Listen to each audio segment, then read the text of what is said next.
What is wrong with me?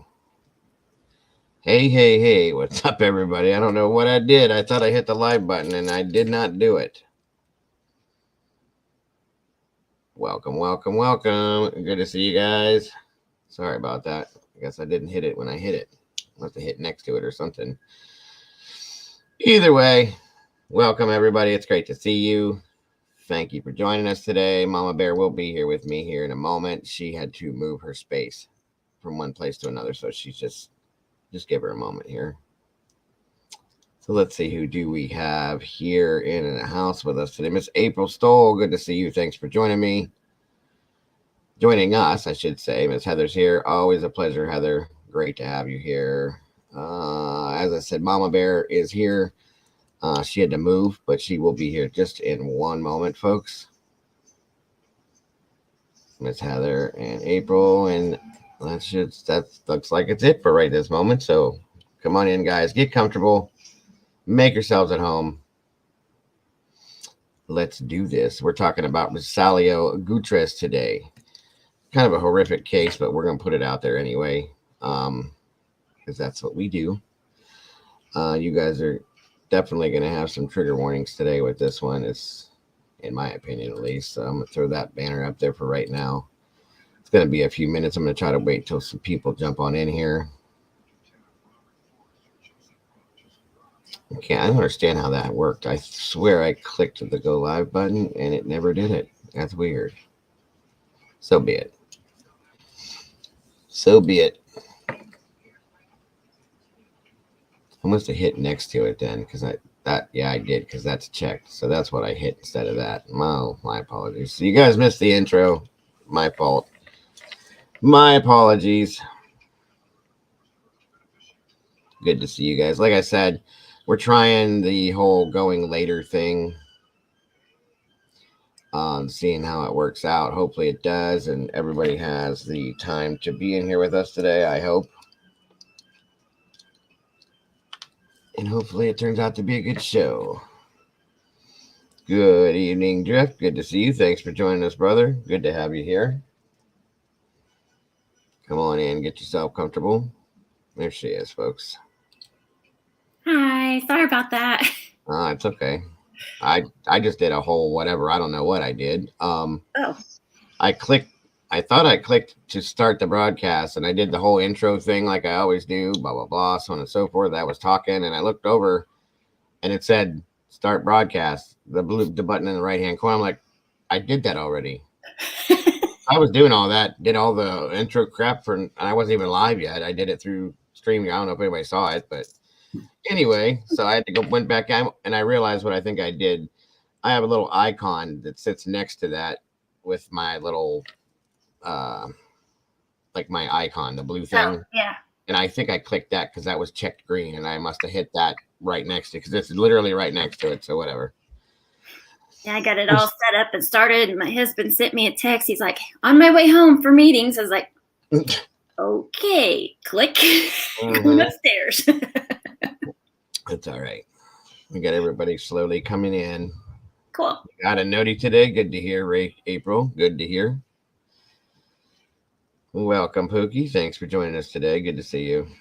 Oh, I had an ad when I logged in here. Did you? Yeah. That was quick. Good deal. Yeah. Good deal. I guess they're playing the ads. They're just not paying, I guess. I was looking at my thing. I don't know if you've been in there looking at what it pays per ad and stuff. It's like 5 cents, 2 cents. It's a joke. Like it's a joke. I don't understand how they base this whole partner program thing on it. You can build a career out of being a YouTube star. Yeah. No. Maybe if you do it for 35 to 45 years, and then, when you go to retire from it, maybe, but yeah, no. They don't pay nothing. It's whatever. It's like, I mean, I didn't really expect it to be honest with you. Yeah. At first it was like, is that really what I'm seeing?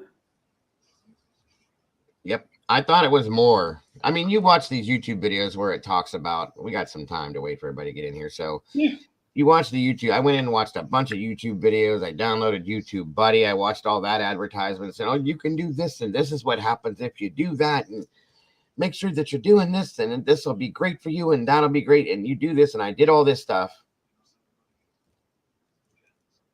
And every time an ad plays, I get paid 5 cents or 3 cents sometimes.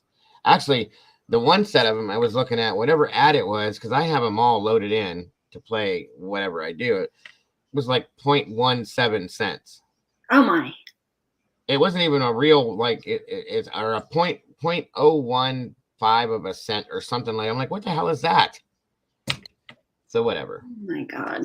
Welcome, Mike. Good to see you. Yeah, it's definitely not what they say, but I guess from what I understand, the analytic part of this, guys, is really, I mean, I'm not a stupid person, but that kind of stuff makes me like, it stresses me out trying to read it, because you have to look at all these different graphs, and it shows this, and it shows your audience at this time of the day, and these people are here for this, and it's just a bunch of stuff. Okay. And to read it, if you don't know what you're looking at, it doesn't make any sense. It's like looking at Egyptian hieroglyphics or something, you know.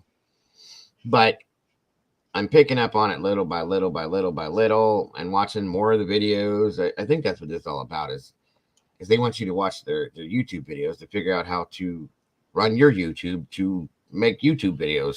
So I'm just, I don't know. It is what it is. It is what it is. Welcome, everybody. April, Pookie, Heather. You said you sent out something for Molly and Brandy too? Yeah, just on Discord. Okay. I sent my typical notifications that I put out. Okay. Mrs. M wasn't here already today, so I didn't look stupid doing that one. I think Cece has to work. Let me get Miss Sherry involved. You can no longer send direct message. Okay, maybe not. What? Who the hell is Sugar Daddy? Yeah. Huh? What is going on? Okay then, Sherry. That's not going to happen, I guess. Alrighty then. Somebody hacked into my... That was weird. Hey, Miss Rachel. How are we doing today, sis? Good to see you. Hey, Rachel. Thanks for jumping in. Speaking of Rachel, I haven't talked. I need to try to give him a call. I haven't talked to Dan or Popper for a while. I haven't seen him in here either. Have you talked to him, Rachel? Is he doing okay? I figured he was just busy working. Popper posted a video last night. Okay. He's around. Probably just busy. It's that time of year. Gotcha. Good to see you, Rachel. He's busy.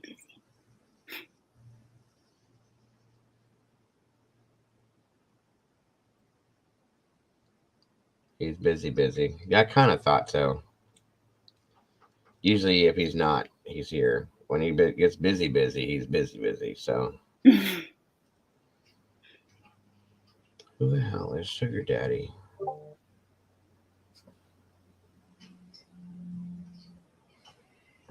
Oh, Miss Sherry's account got this. That's not cool. Why, I wonder? That's weird. All right, I think I sent out all my...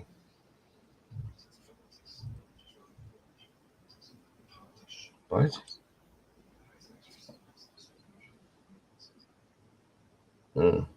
Okay. So I hope you're having a good day, Rachel. Yeah, he usually is too. You're right. Listening. Hope you're having a good day. I hope your weather's okay. It's still cold here, but it's sunnier than hell outside. So it's like one of those traps, you know, like, open the door. Come out here. I'm sunny. Till you open the door and you freeze to death. It's a trap. Yeah, exactly. Cold but sunny. It's dangerous. It's like it's finally started to come back. It's only been 2 days and I'm finally getting my hair back. No more baby face for me. Yeah, I can't wait till the weather breaks. I got so much stuff I gotta do. Hopefully. Yeah, it's really, really nice here today. I even opened the windows. It's like it's kind of chilly with the windows open, but I don't care. It's supposed to warm up. I don't know how accurate it is, but it's supposed to get up to like 58 today. Yeah. Like I need some fresh air. Yeah, we're about to start doing the whole spring cleaning thing where we take down all the curtains and wipe on all the walls, open up all the windows, let the house air out, which I've been doing that little by little with the house airing out thing. I'm waiting for the day when I can turn the furnace off. That's what I'm looking forward to. Mm. I mean, I probably could now. I have one of those my TV sits on in my living room. It sits on one of those like the faux fireplaces as an entertainment stand. Yeah. And it's got an electric fireplace in there that gives off a whole lot of heat. So I could probably shut it off throughout the day and stuff like that and run that if it gets chilly. But I don't know. Yeah, kids will go downstairs in a minute and be like, it's freezing, and shut the windows. So. Yeah, my wife does that too. She's always cold. So is her mother. God. Her mother's cold when it's 85 degrees. I'm like, then go back down south. Yeah, I think you told me about when she was sick that one time and cranked the Oh my God. heat up really high. I was lucky. I didn't have to see her. She stayed in her hole for the whole 3, 4, 5 days. Her cave, her witch's cave. That's where she lived, in the witch's cave. That's where witches live. Yeah, Pookie, me and Heather were talking about that this morning. There's supposed to be tornadoes? Tornadoes. Yeah, you're rubbing off on me. Tornadoes.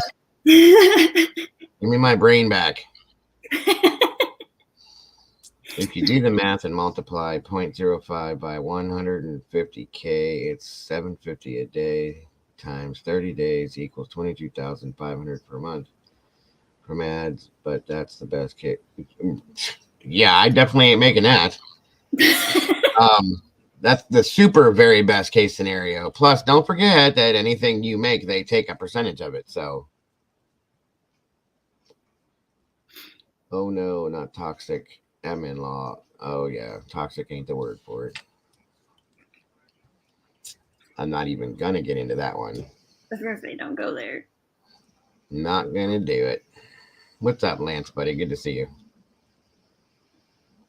I hope you guys are having an amazing day so far. Like I said, guys, I know I'm later than normal, but we were gonna try. I'll be honest, I have to tell you the truth. We were gonna go later anyway, but I'll tell you before Big Bear here tells you, because she was ready to come through the computer again.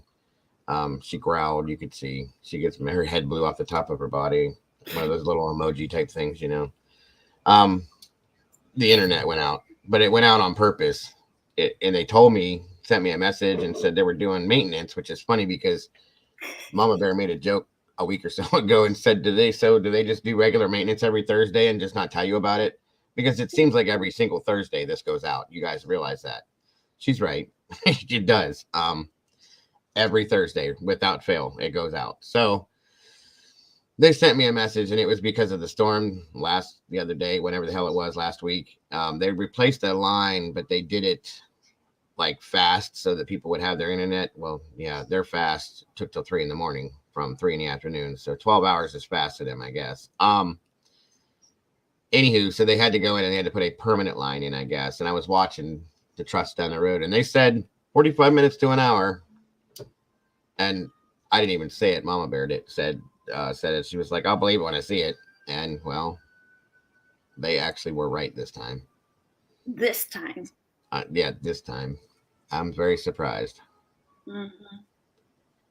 The internet company loves to make, I swear to God, they do. I think they have some kind of a vendetta towards me for whatever reason. What's up, Strike? Good to see you, bud. Thank you, Miss Heather. I'm so tired of talking about it. I'm just going to put it up.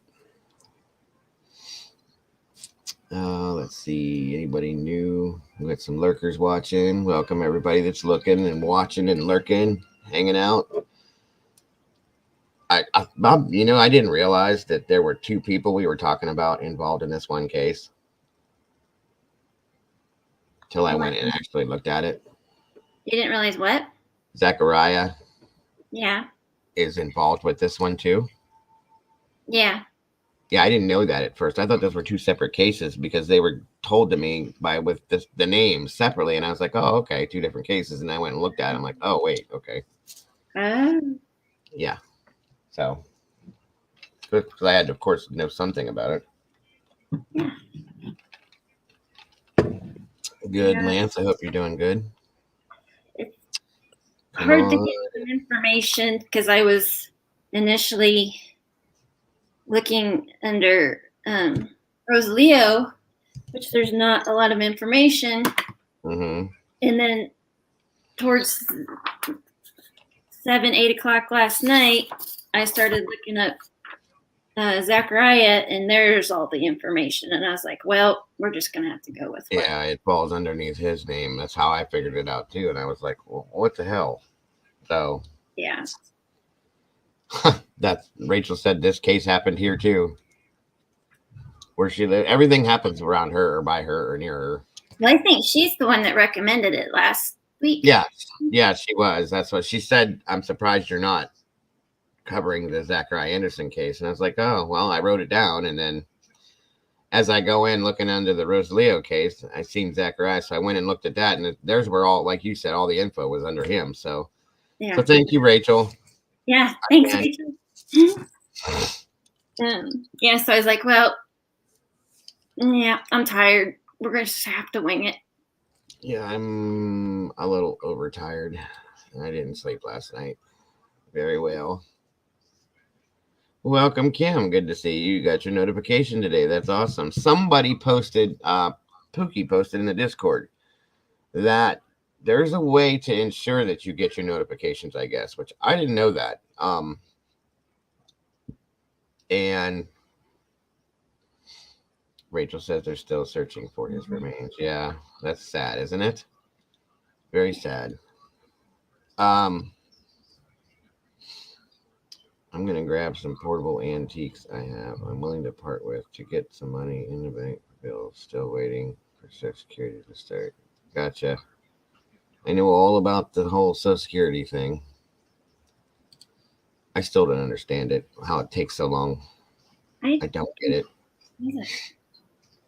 The disability thing is insane, especially being a civil service worker. You would think that they would put it, not that I'm more important than anybody. I'm just saying you would think that as somebody that had been employed, quote unquote, by the state would do a little bit more, a little faster, maybe, No.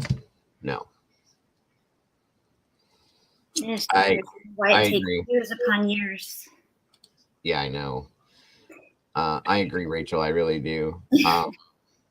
I mean, he's done and gone. He knows that it's over. So, like, just say, hey, here it is. At least give him his family the closure and the proper burial that he deserves. It's insane. Ew. His work van was cleaned with bleach and 2 open, uneaten cans of sardines were found under the front seat. Did they do that to try and cover up the smell or something? Because that. Ew. Yeah, what's up, Mod Squad? Hey, guys, give me a moment. Somebody's beating on my door. I'll be right back. Okay. Thank you, Mama Bear. Hey, Mod Squad. Rowdy, whoever you want to be.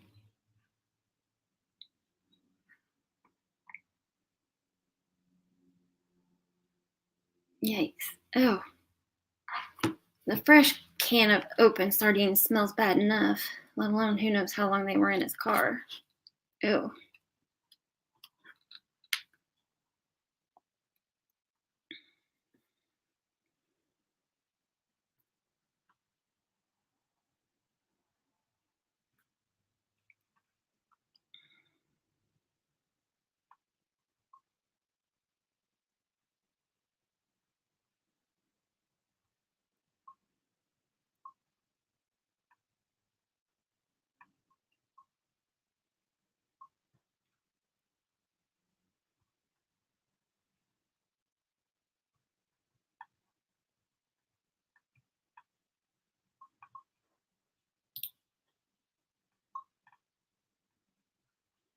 Hey, Drift.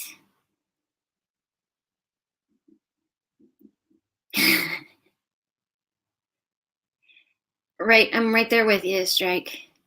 And then to be sitting open in a car, ew. But it's just so weird without the body and weapon. But obviously,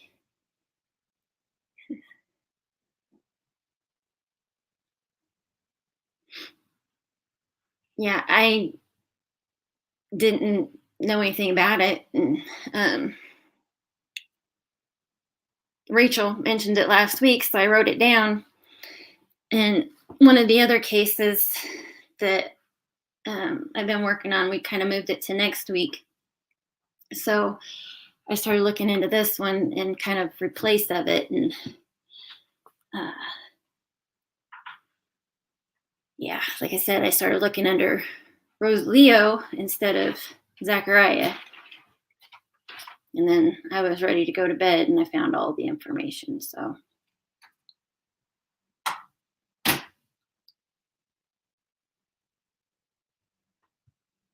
it's okay, Kim. I knew what you were saying.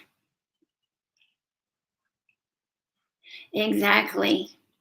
I died when I pulled up an article or something, and he's sitting there going like this during her, when she was on the stand, telling her to be quiet.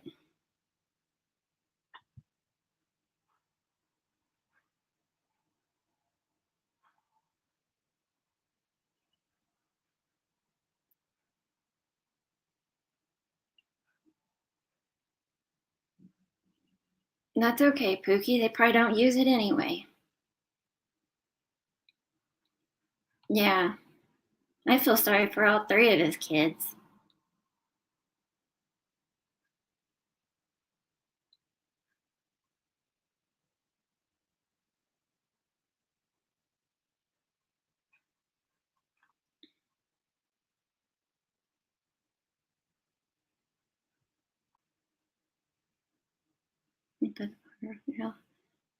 Right? That's, yeah, I am. I did find some of that and put that in with my notes. So yeah, and left the twins at home by themselves, unattended. I don't remember how old they were, but they couldn't have been very old.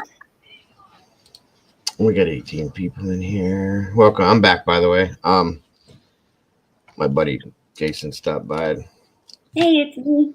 Good to see ya. I have a friend. It's me. What's up?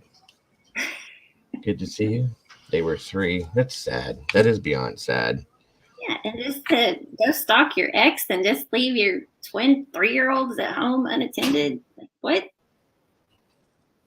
Yeah, it completely blows my mind. All right, let me pull this.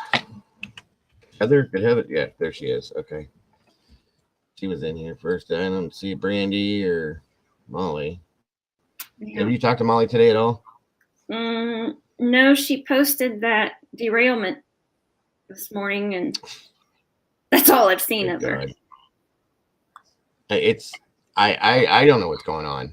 I mean, you can tell me that this is all coincidental, but at this point, when there's a train derailment at least once a week now, not here, but period, they're everywhere. And I'm 48 years old, and until this year, I've never seen a train derail anywhere. I know it happens, but I've never seen one anywhere. Right now, it's once a week. Okay, Oscar, here we go with the quacking. You know what? Back in the day, we never. Maybe once in a blue moon you'd see one. It was like once a year. After this one in East Palestine, there was one in West Virginia, one in Kentucky, one in Michigan, Texas. It was just like one after another. And they're still happening. There was another one in. It seems like they're more often now.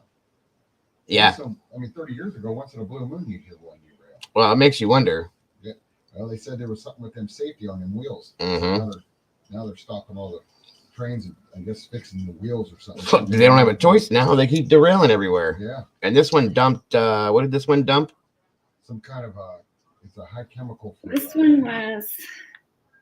What the hell was that? Zenapil. Something like that. It was a high toxic Right. People's lungs are burning. Kids are sick. Same thing. They're telling same thing happened out here. They're like shelter in place, breathe it all in. That way your lungs will fall out of your you know. And they're trying to play it off like it's not Ethanol. That's it. Yeah. One was an ethanol. There was like 4 tanks. Mm-hmm. It's becoming a real what's going on issue. Yep. And then we've had all these other explosions, and Ohio's had a lot going on. Brandy's on, or not Brandy, but Molly. There's Miss Brandy. Welcome. Molly's on top of this stuff. Like every other day, I get something new. So. Did you see that one video? The guy was sitting at down. Yeah, it's like I said this morning. I did all the train conductors just like all of a sudden like have brain fog and forget how to drive the trains or what? Oh yeah. It almost makes you wonder if they're doing it on purpose at this point. You know, not to sound like Mr. Conspiracy, but come on now. Seriously. Minnesota. Last one I heard was South Dakota. Yeah, they're everywhere, Kim. If you look at the news, maybe we just weren't seeing it because they weren't showing it to us, and now every time it happens, it's the one in East Palestine. Maybe that was the worst one. Yeah, it went national. It was all every big news station it was on. Yep. Yeah, it was big. All right, guys. So we got, as I said, I hope I'm not mispronouncing this, but Rosalio Guttierrez. I think that's right. Gutierrez. Yeah, you're right. I'm wrong. I can't roll the R's to make it sound right. I was gonna try to do it, but yeah, no. Sound like a little machine gun. In my head, but not right. So, we got enough people in here to get to starting. And again, mods, thank you so much for joining me today and for everything you do. And always, Mama Bear, thanks for being the lovely co-host that you always are. No problem. Miss Rachel says, I think we are just talking about it more. I read that there are 3 derailments per day. And that's what I'm saying. I think maybe when East Palestine happened, it kind of woke everybody up to it. And all the news outlets now are, every time something happens, they're going to see it. They've probably been happening, guys. We just didn't, I told you guys the one day that my wife was reading something stating that East Palestine itself has had umpteen derailments in that area since back in the 60s. It's been happening. So I'm thinking that's probably what the scenario is. It's just the way we're seeing it. It's coming up like, oh my God, what's going on? It's the apocalypse or something. You know what I mean? So. Well, that's kind of like how cancer, you hardly ever heard about it. And then all of a sudden, everybody has it and it's everywhere. And it's like with anything. Like when I bought it was years ago. What the hell was that white van I had? That old like Silhouette, what's it called? That conversion van? Yeah. Yeah, it was a white conversion. Yeah, it was that I had a white conversion van, okay? Conversion van. It had seats and all that, right? Yeah. It had a bunch of captain seats in it. Yeah. That's a conversion. Yeah, I couldn't remember what it was, but conversion van, Chevy conversion van you had, or Ford. No, it was a Chevy, I think. Either way. Yeah. I had never had one. When you lived on Lawrencemont. Yeah. Yep. Oh, I've had a couple of them, but yeah, that one I had. And it's funny because I'd never seen this van that I had before on the road anywhere, right? I bought this van, and every time I would turn a corner, I'd see it. Like, there's another one. There's another one. Why have I never seen this van before?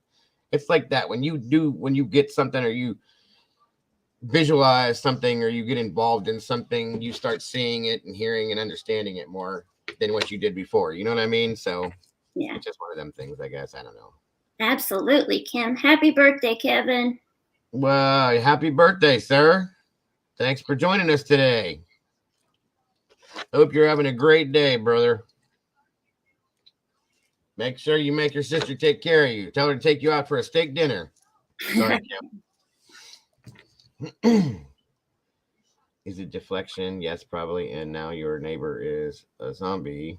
Do not invite them in for Oreos and root beer? Especially if they're dressed like a shark. Pookie, what the hell are you talking about? Wow. Hey, Karen. Good to see you, Karen. Don't worry, Karen. We're looking into the stuff you sent me. Don't worry. We just we have stuff that we had pre-planned that we got to go through first, but we are going to be getting into it. Speaking of which, I have to forward you the secondary email that she sent me, okay? Remind me of that. Okay. Yes, happy birthday, Mr. Kevin. I hope you have a great one, brother. All right, so again, here we go with the slideshow. You may look it up, Karen. If you want to look it up, it may come up under Zachariah Anderson more than the Rosalio Guttierriz. Saturday Night Live goof. I'm freaking old. David. You're not that much older than we are. What's up, David? Good to see you, brother. It is 1:30 in the a.m. there, sir. If you're out working, be careful on them roads, bro. All right, so trigger warnings, just in case. If anybody becomes uncomfortable because there could be some sensitive material involved in this, please feel free to step out without fail. No worries, no issues. You will not be judged. Again, there's the disclaimer. All right. Thank you, Heather. Trigger warnings. Good deal. It's me. So, Rosalio Paco or Pacho? I think it's Pacho. Gutierrez Jr. was born April 10th, 1980. Lives in Kenosha, Washington. No, sorry, Kenosha, Wisconsin. Where the hell did I get Washington from? Mm-hmm. Father of two, graduated from the University of Wisconsin, Parkside, with degrees in criminal justice and sociology. Interesting. He worked for A+ Quality Construction and Tranquility Group. And that's a picture of him there. Good looking dude.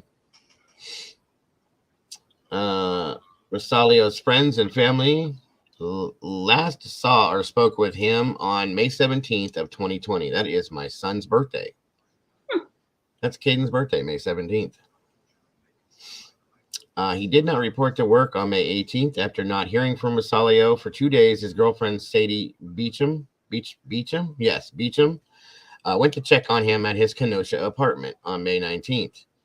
Nobody was at the apartment, but the patio sliding door was left open. Furniture had been moved around, an area rug had disappeared, and large amounts of blood were found on the floor and furniture.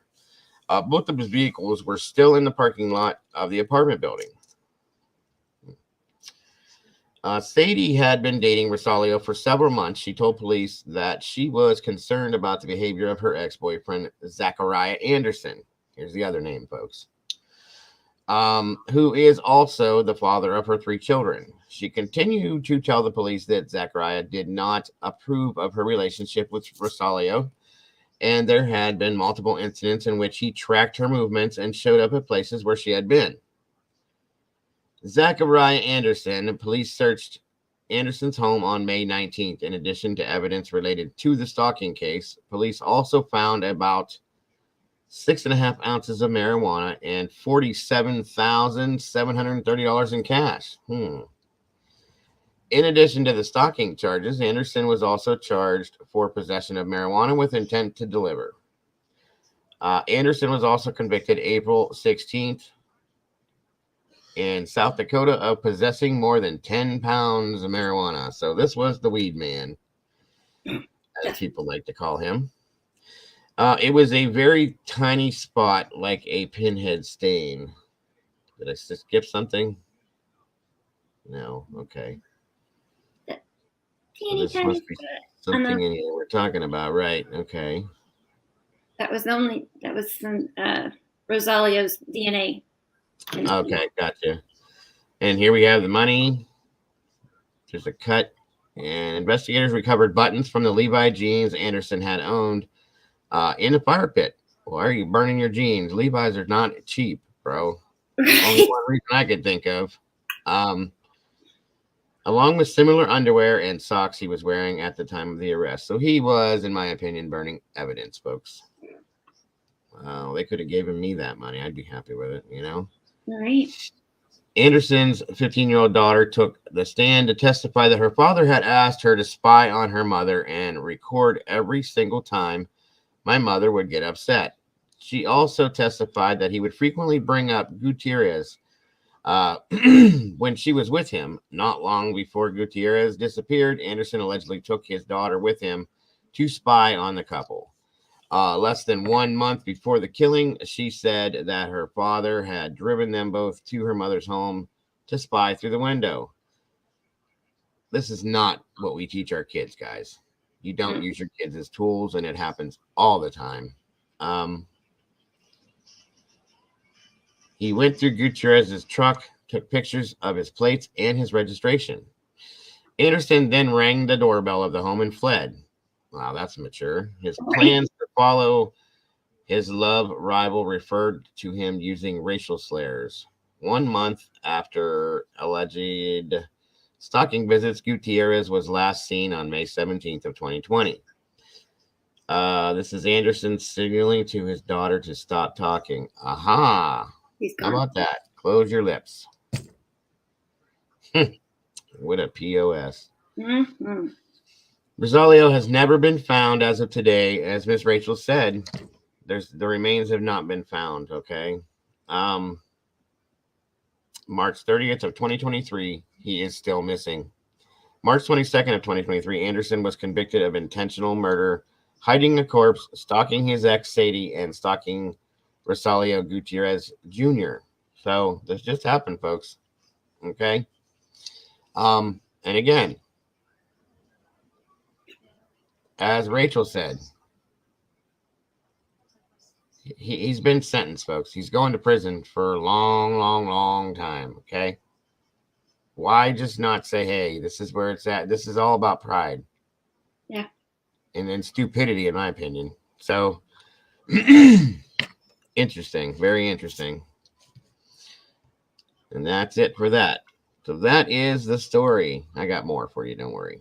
Yeah. There's more. I always got more. So again, very sad. Very sad. This little girl's father's gone. He's in prison. Rosalio, did he have children? He had two. Two? Yeah, his two children don't have a father. I mean, come on, guys. When is enough enough? And this is classic here. This is the old school. I'm jealous of you because whatever, you're with my woman now. Blah blah blah. I mean, come on, let's grow up. If this guy is doing things that ring the doorbell and run, ding dong ditch, like we did that in high school, guys. Come on. Right. This shows this guy's maturity level. It's just non-existent in my opinion. I say I'm not even sure we did it in high school. I don't think so. Yeah, I think we were beyond that at that point too. To be honest with you, I never did that. I was petrified that my mother would find out and kill me. Right? Me too. My mother was no joke. So I'm right there with you. All right. What else I got with you? Thank you, Miss Heather. So very much. Anybody that would please consider supporting the channel. Anything at this point is so very appreciated. There is the Venmo, the PayPal, and the Cash App link, and I thank you all so very much for even considering it. All right. Now, let's see what we got here.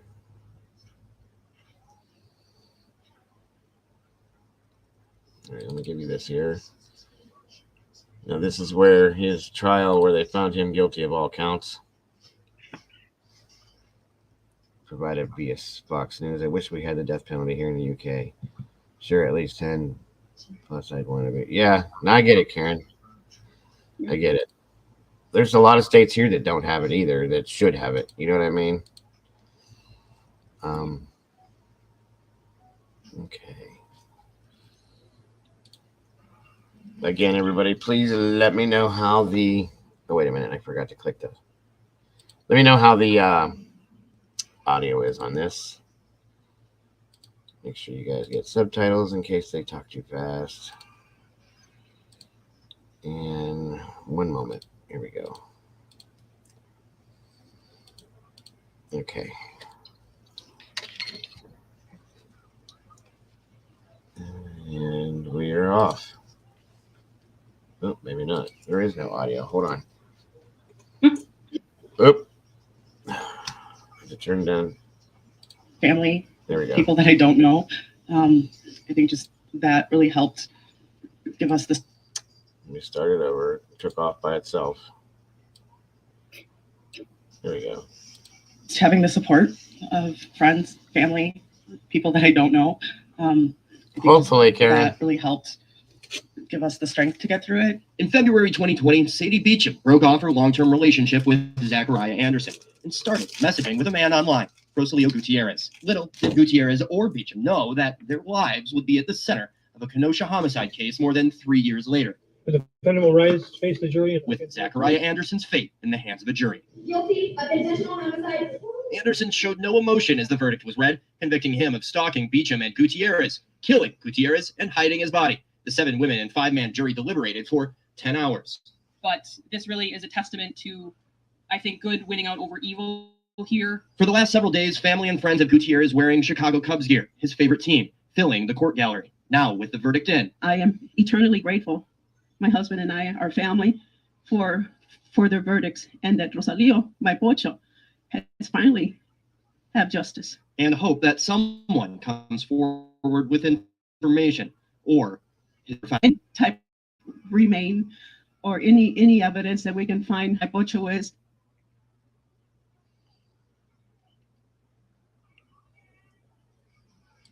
Okay, what happened here?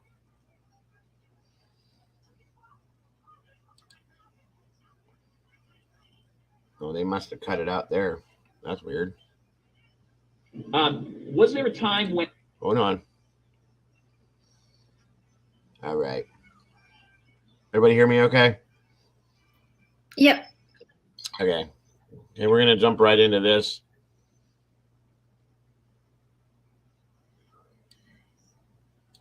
All right, here we go. Nope. Now, this is the video showing the exploit of Zachariah Anderson buying cleaning supplies the day after the alleged unaliving.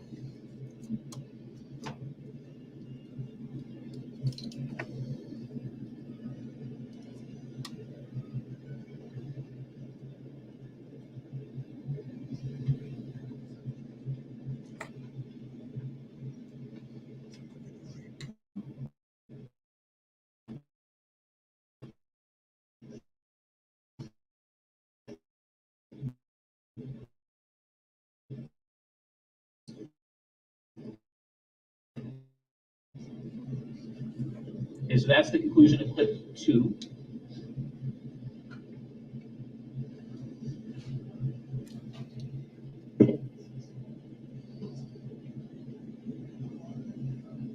I just ask that after a clip's shown that a question be asked about the witness before we just play consistent videos. So as to clips 2 and 3, are those true and accurate copies of what you saw generated by Saukville Walmart employee and what you then brought back? yes. Now I'm going to show clip 4. Ask you the same questions.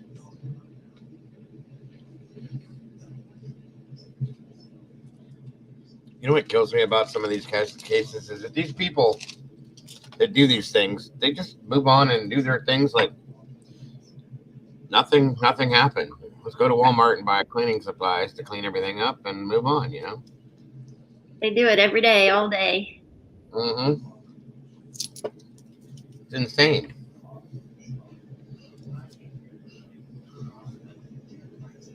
It really is, Cookie. When hopefully somebody showing it will spark something and maybe to help to find out where his remains are.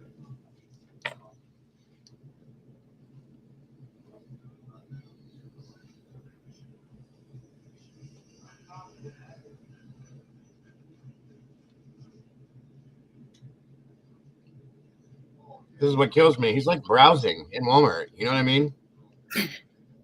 Yep. He just murdered somebody. Let's go look through Walmart, see what sparks my interest.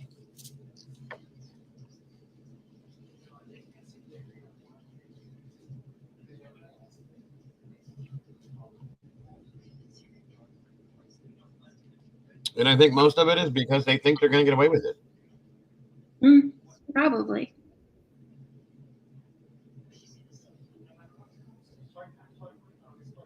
Oh darn! What aisle was that on? Right. Where's the bleach again? Ridiculous.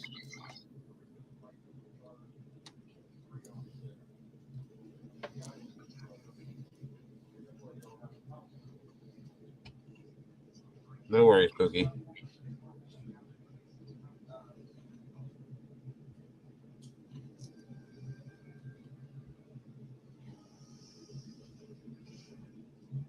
He's sleeping. That's why we have other cops. Mm-hmm. I agree, April. Involving your kids in anything like this is just beyond. Mm-hmm. All right, dude. Come on. Move along. Good Lord, what are you doing down that aisle? Okay, we're moving on, I guess. Oh, I'm actually here, I think. Okay. Well, hope you figured it out, Pookie.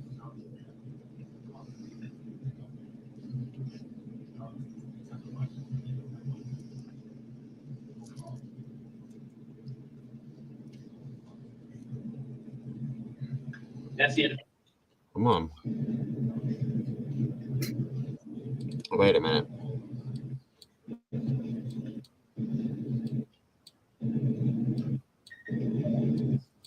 Yes, sir. This is 6.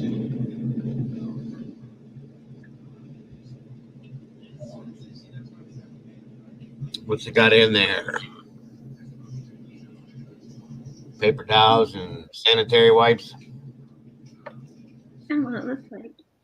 That's the conclusion of clip 6. Is that a true and accurate copy of what you were provided by Saukville 5/21/2020? Yes. This is clip 7.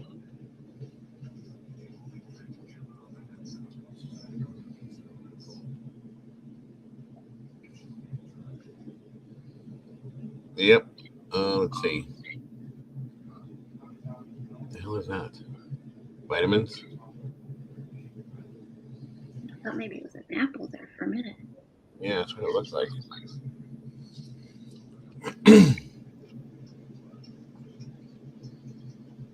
At least in garbage bags, but we know what that's for. Yeah. 2 boxes of them. Duct tape, maybe? Mm-hmm. Yeah, I think that was tape. I can't tell what that is. Salt? Oh. No, those are the Clorox wipes.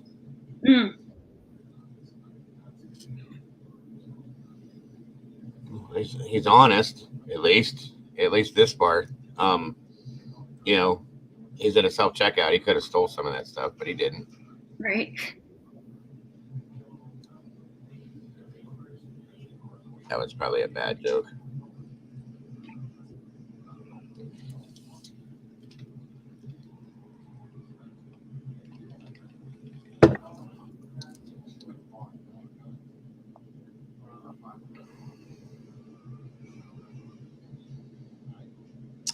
Typically, it's something. What's up, Keelan? Good to see you. I have not.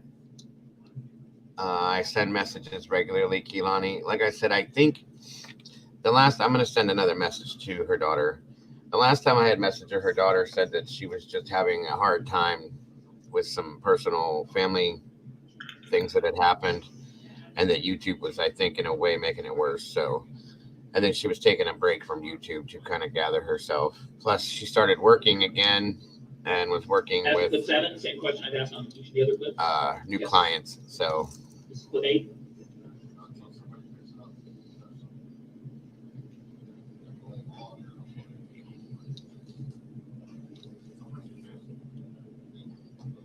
That's the end of clip 8, same question. Yes.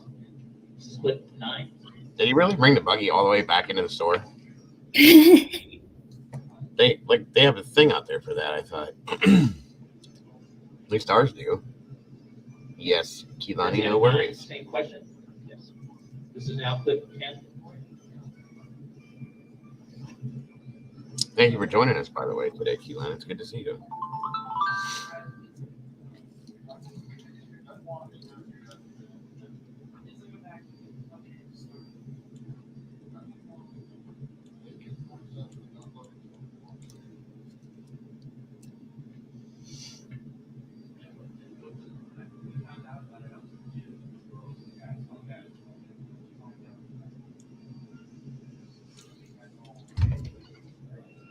That's the end of clip 10. Again, is that true and accurate depiction of what you saw generated on May 21st, 2020? Yes. This is clip 11. This is just him leaving, so, I mean, this is kind of a really nothing to see. Document that you received. Driving away. Can you stamp on this video? Can you make out what the date and time is of this final video? Yes. It was clip 12, I believe. It's Okay. It's if you go under. One moment. Is anybody able to send Miss Karen any form of this case while I'm running this? Either Zachariah Anderson or the Rosalio Guttierriz case, so she can, I guess, catch it up. And he actually blocked the indoor. Yeah. Absolutely.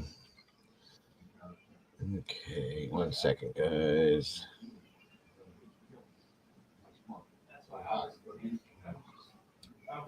Hold on.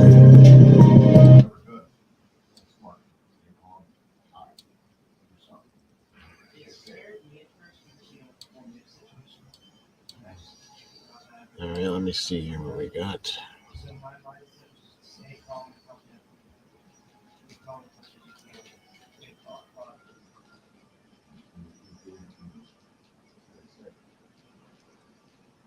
Yeah, we saw this here. It's just a relapse. Okay, hold on.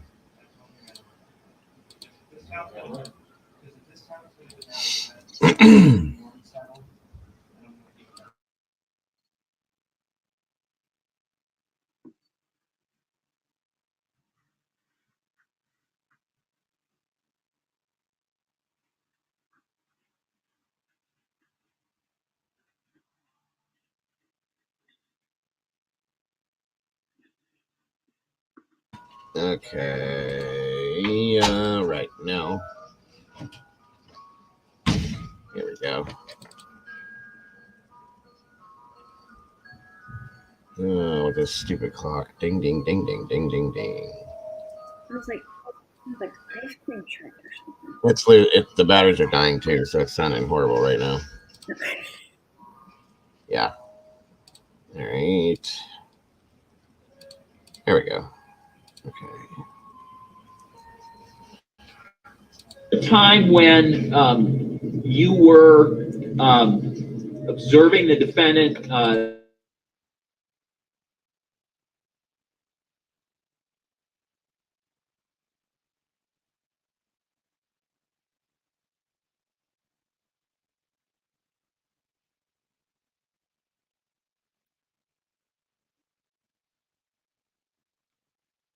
And I don't hear anything.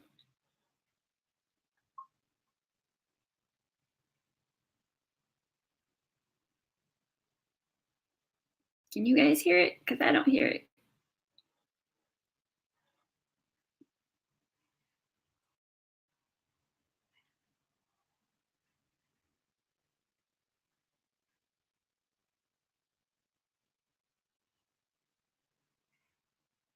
Okay.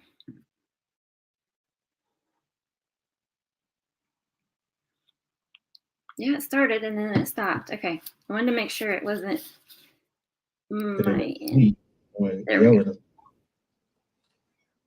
Can you hear it okay? We weren't, and then we were. Hold on. Sorry, I don't know what happened.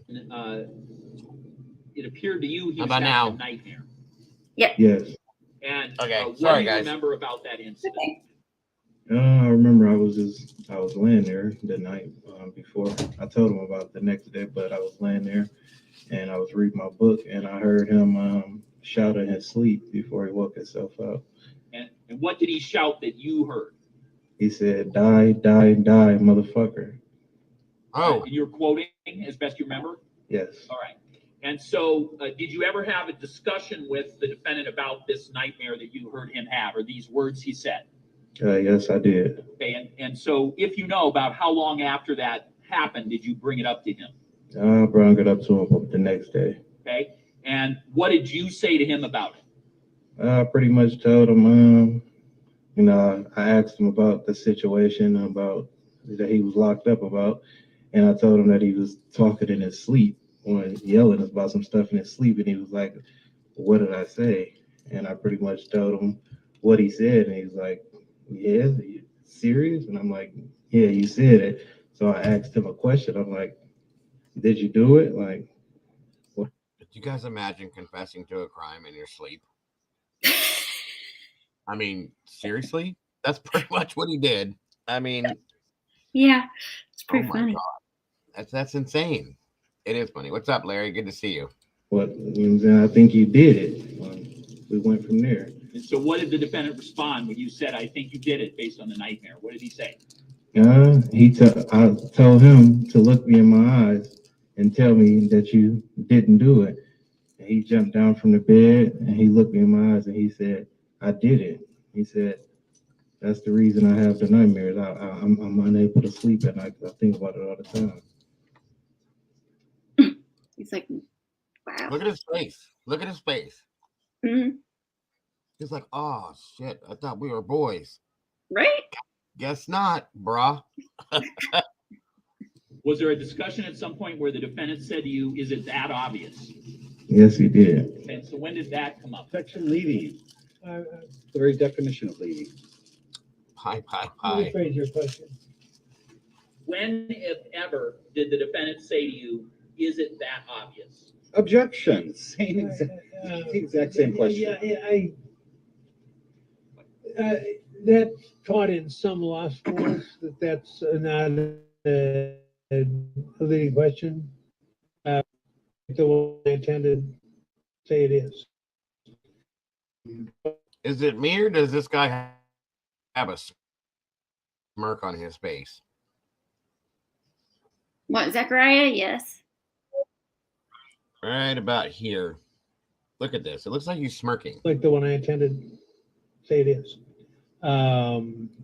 So it's not firmly settled, but Well, I guess it didn't go back, but I do think he looks like he's smirking. the final analysis, it tends to suggest an answer, so the objection is sustained. In the discussion that you had where he looked you in the eye and said he did it, what else did he say? Meaning the defendant. Well, after we had talked and I told him, I basically knew he had did it, because I've been around killers. I know killers like pretty much, and he seems like a killer. I pretty much asked him like, how did you do it? What happened? Judge, I'm going to object here. What? Are you serious? He has no way of knowing who is a killer and who isn't. Why doesn't he? Where he has Why personal doesn't he? knowledge. If this guy grew up in a hood per se, in the ghetto maybe, where there's a lot of high crime shit where people are shooting people every other day, so on and so forth, maybe, in a gang or something, who knows? I'm just saying, why wouldn't he know who a killer is? You know what I mean? Right. That's my point. And this guy looks like, he looks insane to me, so something's wrong. You know what I mean? Right. Anybody that sits in a murder trial and smirks through the whole thing, there's a problem with me with, the man bun thing needs to go too, but whatever. I like the man bun, but whatever. Yeah, but on this guy, he ain't he's trying to be a Jedi Knight and he ain't, so, Yeah. Whatever. That's just something he would have observed with his own senses. And then there's people who might make that statement based upon the hearsay that we talk about all the time, and that's not even been stated here. So he's making a judgment just based upon Yep. no basis at all, really, in fact, that would ever be considered admissible in a court. So please disregard that entire statement. Any questions? Thank you.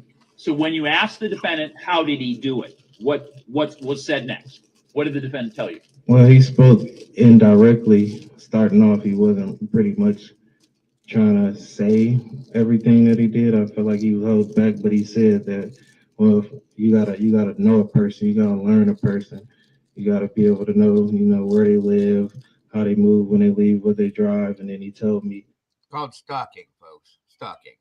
Mm-hmm. One way of knowing when a person is going to be a certain area is GPS tracking, and he told me Amazon sells GPS tracking that you can put on people's car. Did he use a phrase to describe the circumstances of his case? What do you mean? Did he so, well, at some point were you aware of a nickname that some people had given the defendant? Yes. And what at some point, what nickname did you hear people address the defendant with occasionally? A lot of times people would say Houdini or Zach Houdini, or just telling me about who my cellie was. And did they and was this a nickname that you did you understand why this nickname was given to the defendant? Yes, I did. Why was it? Objection. What's relevant? What on earth is the basis? Because of what the defendant's reaction is to the nickname. So my offer of proof is when the defendant Wait, was... no, Judge. Well, no, he's talking. No, but I think He's talking. When the defendant was confronted with this nickname, he, according to the witness, there was a reaction that is relevant. Judge, I think that we had, in fact, the court instructed us to not go into all this arguing about evidence in front of the jury.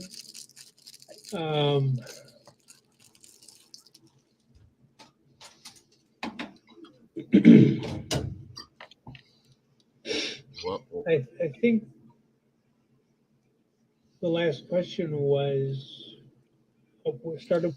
I don't think the judge likes the defense. Serious. I mean, am I wrong? The way he's reacting to him, which is good because what's up, Pamela? I don't think he does, guys. Every time he goes to say something, he shuts him down. It's hilarious. But anyway, as a word, why?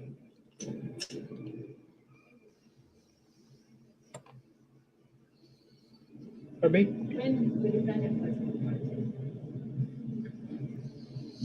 Why don't you start with a new question? When the defendant was called Houdini by individuals, how did the defendant react? He never denied it. He just would laugh it off or, just go on about his day. And did the defendant talk about why people were calling him Houdini and describe, what that was about to you? Yes, he said they called him Houdini because of his case, basically because he made a body disappear, they say, and everybody called him Houdini because of it. And what can you say about how he was acting when he described that to you? Was he sad, regretful, just neutral? Was he proud? Describe his reaction as he had that discussion with you. Me, I think he was kind of proud, but not really showing it. He kind of smiled it off. I mean, in jail, don't worry, it's me. When you're around people, you gotta have this kind of name for yourself. I don't know. Everybody fighting the same battle in there, so everybody fighting different cases, and he kind of know his case is big, and because of it, everybody know him. So he kind of wear that jacket a little bit. He doesn't admit it to everybody, but he does wear the jacket, in my opinion. And what, if anything, did the defendant tell you about the circumstances on how he committed the crime? So you've already talked about, he said it took a lot of work. You got to follow the person's patterns, trackers from Amazon. Okay, I'm still in the no. Okay. Can one of the moderators maybe email anything to Karen? She seems uncomfortable not knowing anything about the case. Like I said, it's under Zachariah Anderson or Rosalio Guttierriz. The mindless work I can listen, but now I have to deal with yeah, that's probably a problem. It's me. You make sure you concentrate on that because that's dangerous. So I just said all that. So what did he tell you ultimately? Were any of the circumstances he told you about how he did anything? Yeah, he ultimately pretty much just told me that. Well, I don't want to hear testimony. He pretty much just told me. Well, I'm not scolding you. I'm just telling you. You can quote exactly what was said, but we don't want your conclusion pretty much told. Okay. And Judge, a witness is not going to be able to exactly quote. We're not computers, so he's going to say, "Here's what I believe I was told." Right? Well, I understand your point is legitimate. Okay. So, however, that's a flashing warning sign when someone states he pretty much said thus and so. You may be able to access the information you seek with a different question, but we're 9 days into this trial. Yeah. We don't want to ignore flashing warning signs. Okay. So what did the defendant tell you about how he committed the case that he's charged with, and what the circumstances were? He said that he had seen this person, and he said he stabbed him, and he blacked out. He said he stabbed him, and I just blacked out. And he said he eventually wrapped the body up in garbage bags and got rid of the trash. He threw the trash out. Okay. And I asked him, what did he mean by that? And he said, I said, what, like dumpster or trash? And he said, once it's gone, it's gone.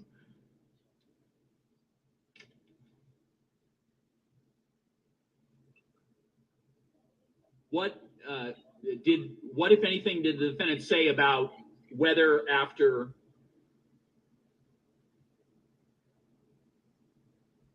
killing this person?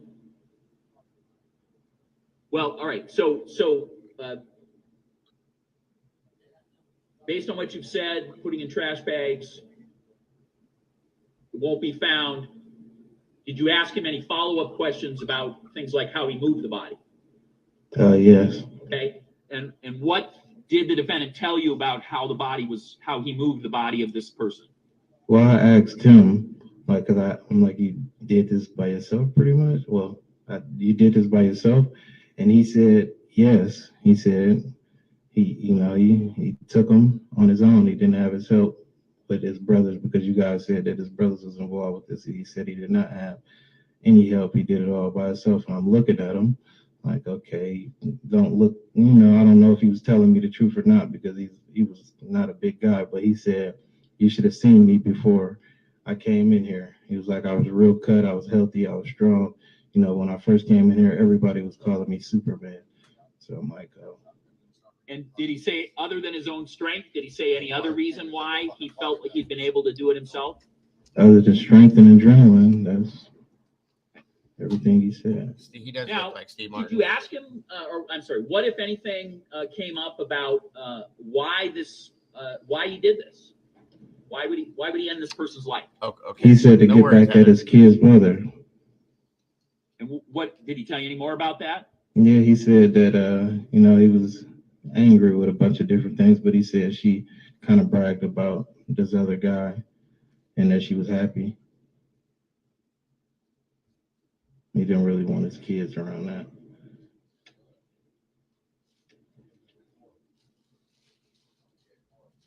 Other than the details you've described so far, did he provide any other details to you about the offense or any other of the circumstances of this case, other than what you've said so far?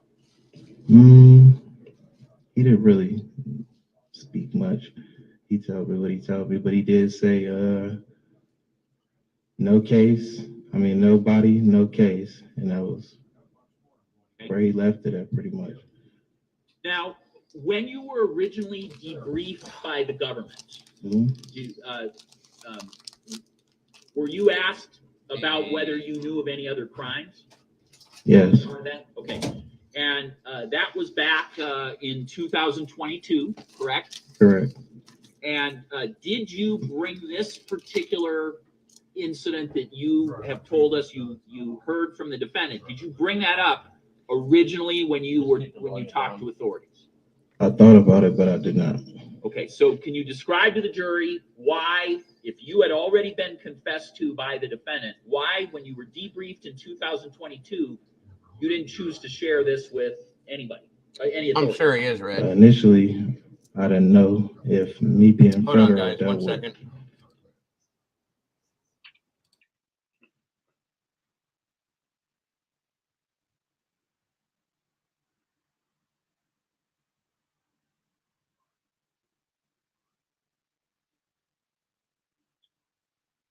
He probably is, Red. Hi, by the way. What's up, Red? Good to see you. And I would venture to say, yeah. I mean, they don't do this for nothing, guys. Right. You know, if they said he probably went to a CO and said, hey, I got information on this guy and I need to talk to the warden, blah, blah, blah. You know, can I get some time cut for what I have and so on and so forth? This is what they do, guys. So I can't see anybody doing this for nothing, you know, especially an inmate. There's no way. So right. Be something I could use, and then I also didn't want to deal with everything that came with it. Like What do you mean by that? Like being put out in the open, like over the news, all over the media. You know, that comes with risk factors. That's a lot of stuff that I wasn't really know if I was ready to deal with. So, best you remember, had you told anyone about what the defendant had told you up until just a few months ago? No. Okay.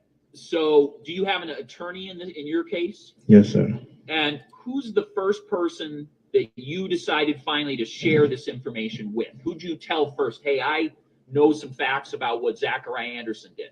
My lawyer. Okay. And did you and what were your instructions to that person? So when you told them, did you ask that person, hey, tell somebody this, or what happened?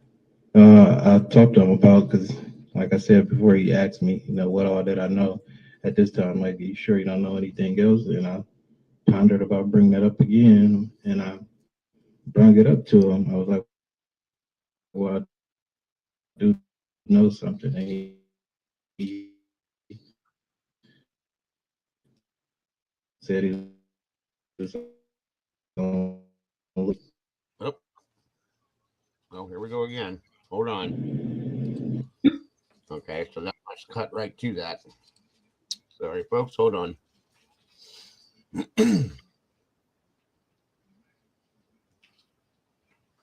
That wasn't supposed to do that, but I guess it does.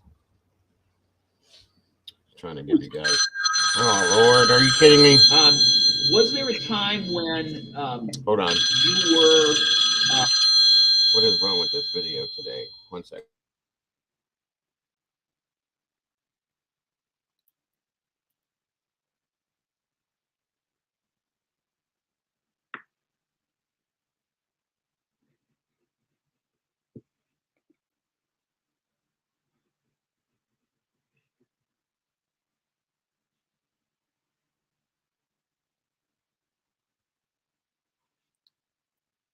Hello, life love.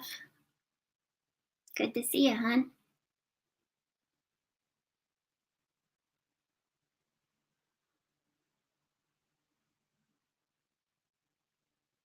Great.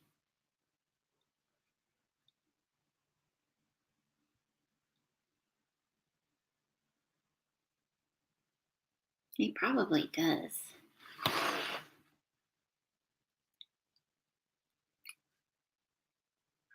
What the heck?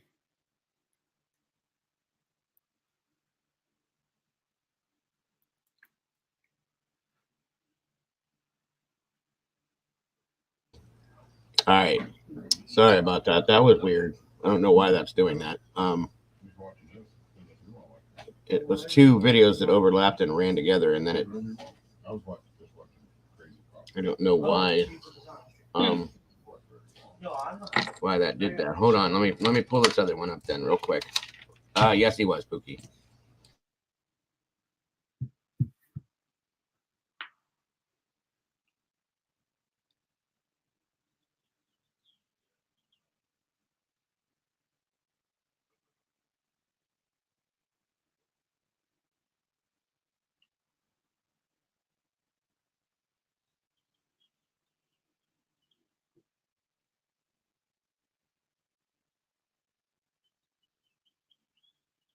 Hey, transporter.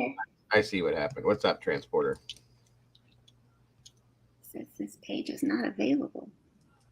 What? What page? The one we're on now?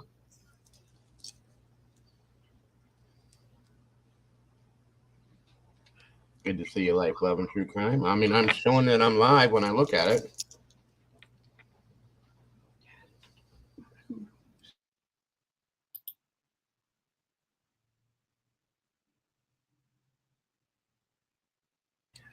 Oh, Mama's page. They're talking about your page, Mama Bear. Well, that's not good.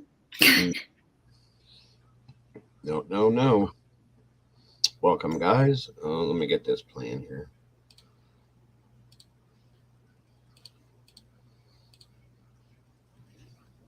Okay.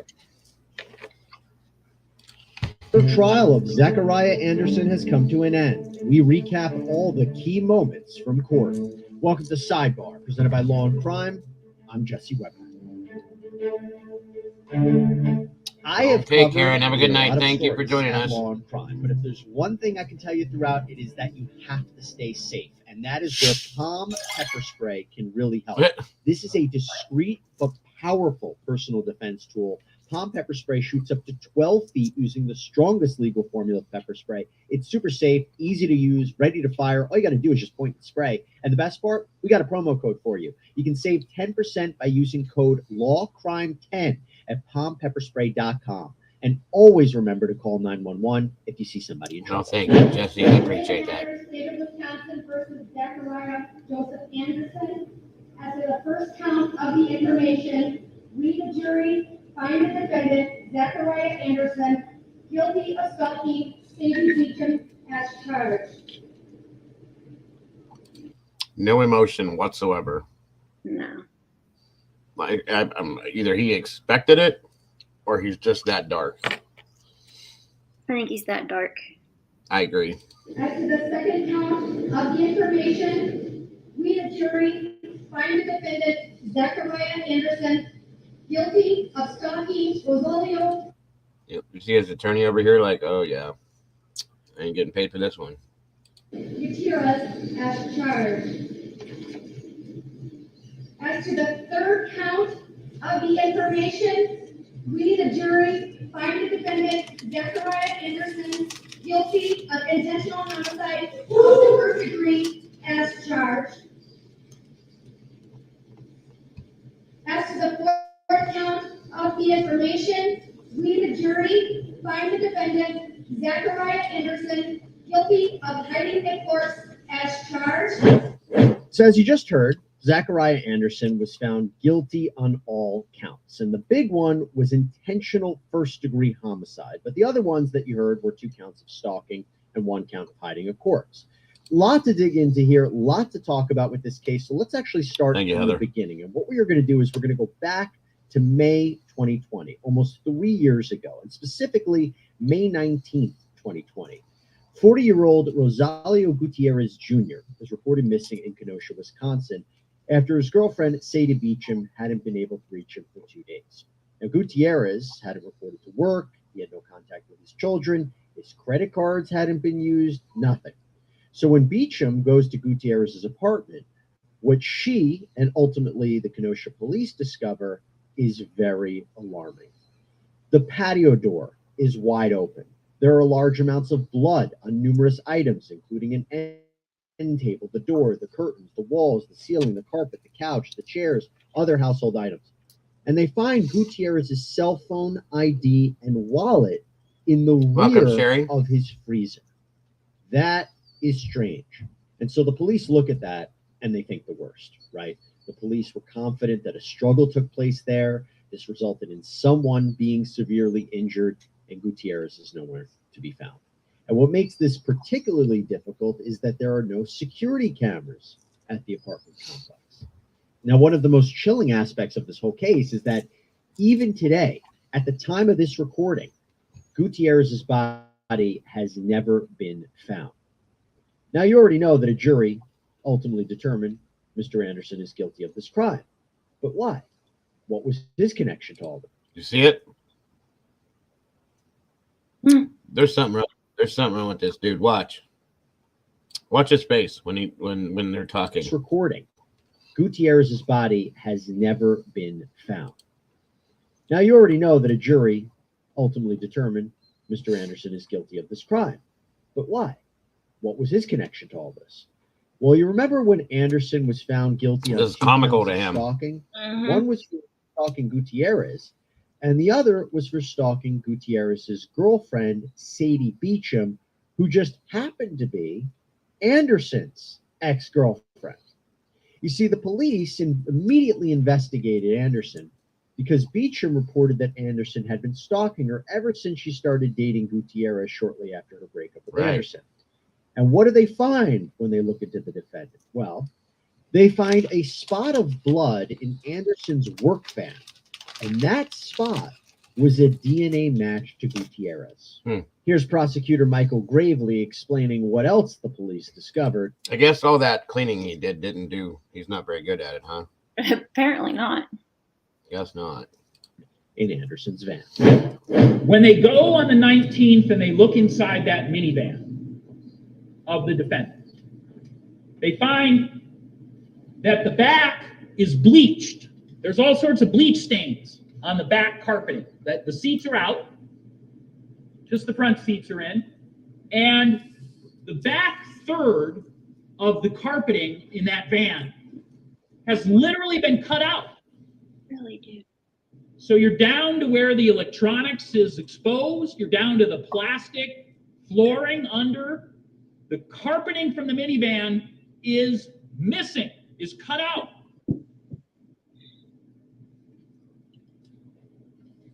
Where on the 17th in the afternoon, his daughter said, yeah, it was in there. Nothing was cut out of there. And there was no bleach. Fresh smell of bleach. Carpet cut out in the last 48 hours. So it appears that Anderson may have missed the spot when trying to cover up the evidence. The theory being that he killed Gutierrez at his apartment, investigators believe, with both a blunt and sharp-edged weapons of some kind, and then moved and ultimately discarded the body. Which, speaking of which, the footage from a Walmart shows Anderson buying gloves, trash bags, and wipes the morning after he killed Gutierrez. So, this is where we interact a little bit. I want your guys' opinions as to what you think happened to him with the garbage bags. I mean, I'm going to say that he may have dismembered the body, okay? And with the blood being all over the back of the van, that he had to cut the carpet out and all that kind of stuff, that usually produces a lot of blood, guys. So that's my thought, that he may have dismembered the body and used the garbage bags to do what he was going to do. Because if you were going to put a person in garbage bags, you don't need 2 boxes for that unless you're going to have different pieces. You know what I mean? Mm-hmm. So that's my thought. I'd use a bathtub. Well, I mean, it probably makes more sense to do that, Pookie, but you meant the okay, Pookie, I got you. Thank you, Heather. Again, by the way, anybody that would want to consider supporting the channel, anything is appreciated at this point. Like I said, folks, we're still fighting that issue. We got till midnight tonight. So anything would be super appreciated at this point. There's the links for Venmo, PayPal, and Cash App. So thank you all so very much. And yes, Pookie, I meant the murder. Also, law enforcement apparently found burn pits at Anderson's property with what appeared to be the burning of a bleach bottle in his clothing. Now, Gravely continues his opening statement and points out a motive for Anderson to commit this crime. You'll hear Marquand Washington say the defendant described the house that was raided as a crappy house, but in a nice area. You'll hear Marquand Washington say the defendant told him when talking about murder that murder takes a lot of work, that you have to figure out ways to track people and stalk them, learn their habits, learn what they are up to so that you can find your moment. He suggested trackers from Amazon would be something that would be worthwhile to consider. Marquand Washington says the defendant told him that he wrapped the body up and took it away, that he put the body in trash bags, that he made sure the trash was gone and so it will never be found. Marquand Washington will say, well, how did you lift exactly, him? Pookie. You know, how did you lift him, you know, like however you got him out of there? And the defendant told him, I was working out at that point. I was so strong, adrenaline. He said, I was like Superman. The combination of adrenaline and my working out was what allowed him to do it solo. Marquand Washington tried to get him to tell him, well, why? Why'd you do this? And he said he never really had a real answer, but that one thing that struck him that the defendant told him was, my ex was getting serious with this guy, and she was happy. So as Gravely points out, Anderson became jealous that his ex-girlfriend was happy with this other man, and he couldn't bear it. And he was arguably quite obsessed with Beecham and didn't want anyone else to be with her. For the defense, though, they say this isn't true. Attorney Nicole Muller argues that the police, in this case, they didn't conduct a proper investigation. Of course. So where I had left off when I last was speaking with you all was about how law enforcement in this case failed to actually investigate the events the state assert transpired on May 17th, 2020. How they ignored leads, how they didn't follow up on things, how they failed to look in places that should have been looked at. So many failures now. You'll vicinity Creek Mr. Gutierrez lived, that there's a wooded park area that is property of UW Parkside, and that possible, all that they did with that area was send some drones to look around. But you'll hear that it was forested at that point because we're in the middle of May, and that they would not have been able to see that entire wooded area. So law enforcement looked nowhere close to Mr. Gutierrez's residence in an attempt to find potential evidence. Not only did they fail to do that, they failed to investigate legitimate Crime Stopper leads. So people could call in with tips, anonymous or not, and there was this one tip where an individual called in and said, I saw a woman standing in front of Mr. Gutierrez's sliding door on that concrete slabbed patio on May 18th, 2020. And I remember this because she had asked me what time it was. And I knew it was Mr. Gutierrez's apartment because his sliding door is right next to that exit door. Law enforcement got that information and ignored it. They did not follow up. The defense claiming the police immediately pointed the finger at Anderson, that they didn't even bother to investigate any other persons of interest. So that's the defense's opening. That was the prosecution's opening. But now let's get into the testimony, the real evidence in this case. And the first witness in this case to take the stand in Anderson's trial was Officer Jeff Van Wee, who was the first officer to discover the crime scene. Could you approach this and simply point out for the jury the places you saw something you thought appeared to be blood. Yes.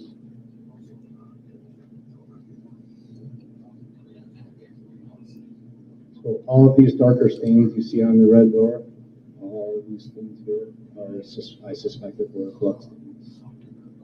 Good point, There's a Bookie. number of those. Did you count them all? I do not. Is in this photograph, were you attempting to depict them in a broad view? No. Okay. Do you recognize, based on your training and experience, that type of blood stain? Yes. Okay. What is that type of blood stain? Impact spatter. And if you could, I'm going to ask that you sit back down for just a second. You're going to be doing a lot of this. I apologize. Can you explain to the jury, when you use the phrase impact spatter, what do you mean? So impact spatter is when there's some kind of force which impacts on liquid blood. So force will hit the liquid blood and it will disperse into small blood drops and it will just scatter out onto the surface. So what sort of object causes that sort of blood spatter? It's either blunt force trauma or gunshots. What is blunt force trauma? So that Blunt force trauma would be somebody getting struck with some kind of object, like a bat or a hammer or some sort. And what, if anything, can you say about whether those kind of impact stains that you're talking about would occur when someone is originally struck, or does the surface already have to be bloody for this impact to occur? Does that make sense? Yes. If a person's not bleeding, would we see this? Or is it, hold on, or is it after someone is bleeding? There would have to be liquid blood involved. So somebody would have to have blood on them in order to cause it.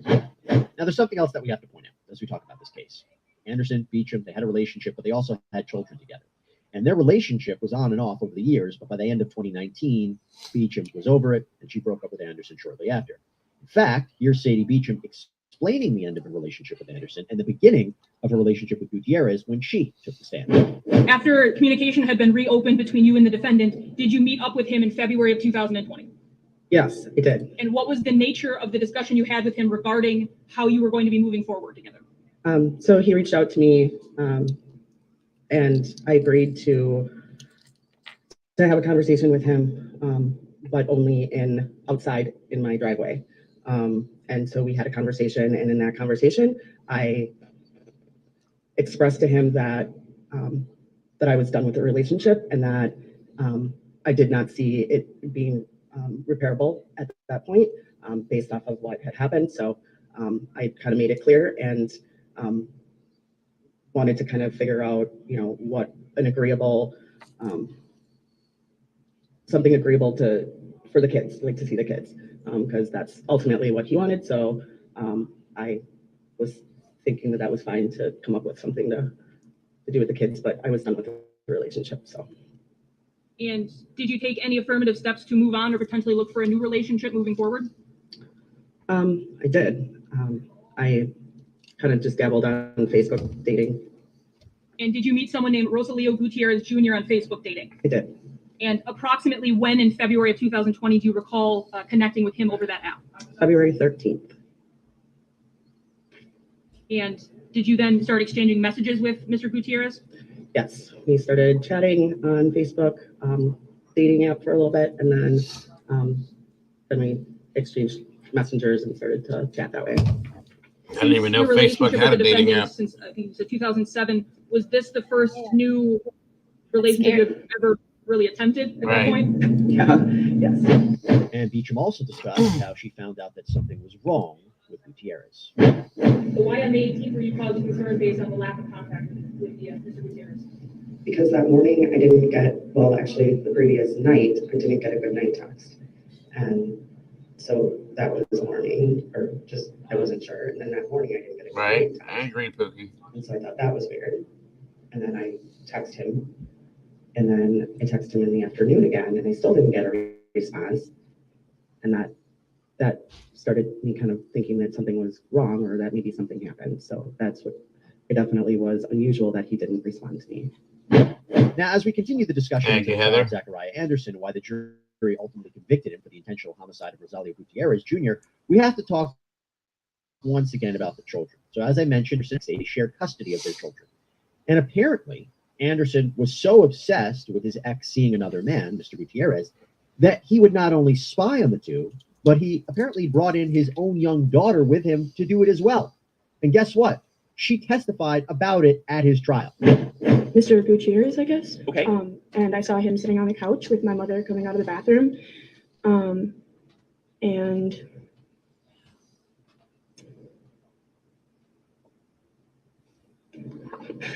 I don't think that was gonna be sorry. They were listening to music and laying there together. And doing what together? Just laying there on the couch. Okay. So what room are you looking into from where your vantage point is? The living room. There was a space in between the curtains. Okay. And what window of your mom's place are you looking through to be able to see into the living room? What do you mean by that? Well, you're on the outside, correct? Correct. So which window? Is it a window that goes into the kitchen? Is it a window that looks directly in the living room? So what? It's a window that looks directly in the living room. Okay. And where is the defendant during that period? Probably Pookie. Okay. And after you look in and see that, what is the next thing that happens? We leave. What? You leave? We got back in the car and we were on our way out, and he didn't grab the voice recorder at first until he pulled out and pulled onto the road, and he stopped. He stopped right at the second entryway to our driveway and got out, took his sandals off, and went to the house. So let me stop you. What footwear then was your? He didn't have shoes on. Okay, well, keep going. He went into Mr. Gutierrez's car and took his registration and took a picture of his license plate. Okay. And sorry, you saw that from where you were in the car? Yes, I personally saw that. Then what happened? And I saw him ring the doorbell, and then run back to the car and drive away. Whose doorbell did you ring? My mother's, but he also had grabbed the phone while he was somewhere in the time period from when he rang the doorbell, the phone was grabbed. And which phone are you referring to now? I'm the one that was placed in the air conditioner. Okay. So after the defendant goes to Mr. Gutierrez's truck, takes a picture and takes an item out of the vehicle or takes registration, grabs back the phone, and he rings the doorbell, what does the defendant do next after he does those three things? Comes back to the car with the phone. All right. And then what happens? Plays the phone. Okay. Of course, plays the recording on our way home. Okay. And this guy is absolutely insane. I mean, this is nuts, folks. And yeah, I agree, Pookie. His eyes, something's dark. For having the blue eyes that he has, there's something dead behind those eyes. Obsession is a bad thing, folks. What, if anything, can you say about what you could hear on that phone recording? Nothing. Okay. So where do you guys go next?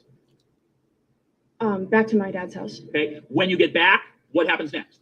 I walk in. He tells me to get some sleep. I then was sitting downstairs and thinking about what just happened, because I was a little like, did I really just see what I saw, what I just witnessed? Truly disturbing that she had to experience that and be roped into it. And I think she was only 11 or 12 years old at the time this happened. By the way, authorities also claim that Anderson used a burner phone and GPS tracker to follow Beecham and Gutierrez. And talking about phones for a second, prosecutors say that it was awfully convenient that Anderson's phone showed no activity at the precise time when they believe he killed Gutierrez, possibly as a way to conceal what he was doing. And we know that defendants in the past sometimes don't turn their phone on, or they don't bring it with them when they commit a crime to not track their location. Yeah. Now, just staying with the daughter for a second, there was a bit of back and forth and some drama when she testified, because there was a question about whether Anderson was signaling to his daughter in open court to keep quiet. He was. And what has become a viral clip, you can see him putting his right hand to his mouth, making a gesture, maybe to zip up, not say anything more. The defense, I believe, suggested that, well, his daughter maybe was mouthing something, so that's why that happened. The defense also accused Beecham, the girl's mother, of using sign language to communicate with her while she was testifying in open court. Just chaos, just absolutely crazy there. But we moved on from that. The trial ultimately moved forward. And as I previously mentioned, the DNA, huge part of this case. Gutierrez's DNA was found in Anderson's work van.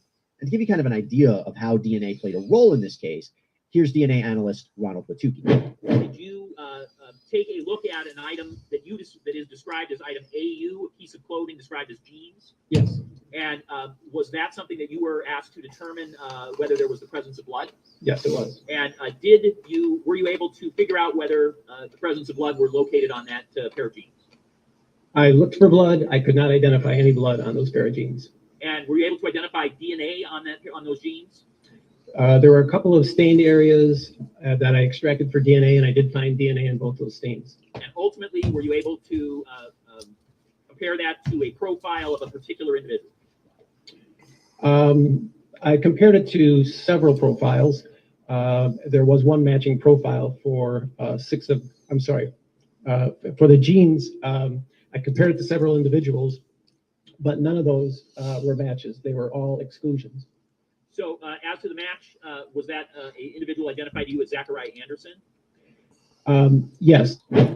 Now, another piece of crucial evidence came from Anderson's former cellmate, Marquand Washington. Anderson apparently shared a cell with him in jail while awaiting trial, and it seems that he maybe became a little too comfortable sharing details of his life before all this happened, and Washington explained why Anderson in particular had a certain nickname. Did the defendant talk about why people were calling him Houdini and describe, what that was about to you? Yes, he said they called him Houdini because of his case, basically because he made a body disappear, they say, and everybody called him Houdini because of it. And what can you say about how he was acting when he described that to you? Was he sad, regretful, just neutral? Was he proud? Describe his reaction as he had that discussion with you. Me, I think he was kind of like proud, but not really showing it. Like he kind of smiled it off. I mean, in jail, like you when you're around people, you got to have like this kind of name for yourself. I don't know. Everybody fighting the same battle in there, so everybody fighting different cases, and he kind of like his case is big, and because of it, everybody knows. So he kind of like wear that jacket a little bit. He doesn't admit it to everybody, but he does wear the jacket, in my opinion. What did the defendant tell you about how he committed the case that he's charged with, and what the circumstances were? He said that he had seen this person, and he said he stabbed him, and he blacked out. He said he stabbed him, and I just blacked out. And he said he eventually wrapped the body up in garbage bags and got rid of the trash. He threw the trash out. And I asked him, what did he mean by that? And I said, well, like dumpster or trash? And he said, once it's gone, it's gone. Now, after all the evidence was presented, it was time for both sides to wrap up their arguments. Here's part of the prosecution. Sadie Beecham was more than harassed by what the defendant was doing, because he wasn't just watching her, he was taunting her. He would watch something, he would then contact her about it. Every moment she had from April 1st on with Mr. Gutierrez was always close. The question was then asked, was Mr. Gutierrez really being stalked, because he had some anger towards him? But I submit to you, on the night of May 17th, when this defendant showed up at his house and blitz attacked him and struck him with a blunt object at least 6 times, and Mr. Gutierrez, without a doubt, felt harassed, felt tortured, felt fear for his life. And it's something he ultimately paid for with his entire life.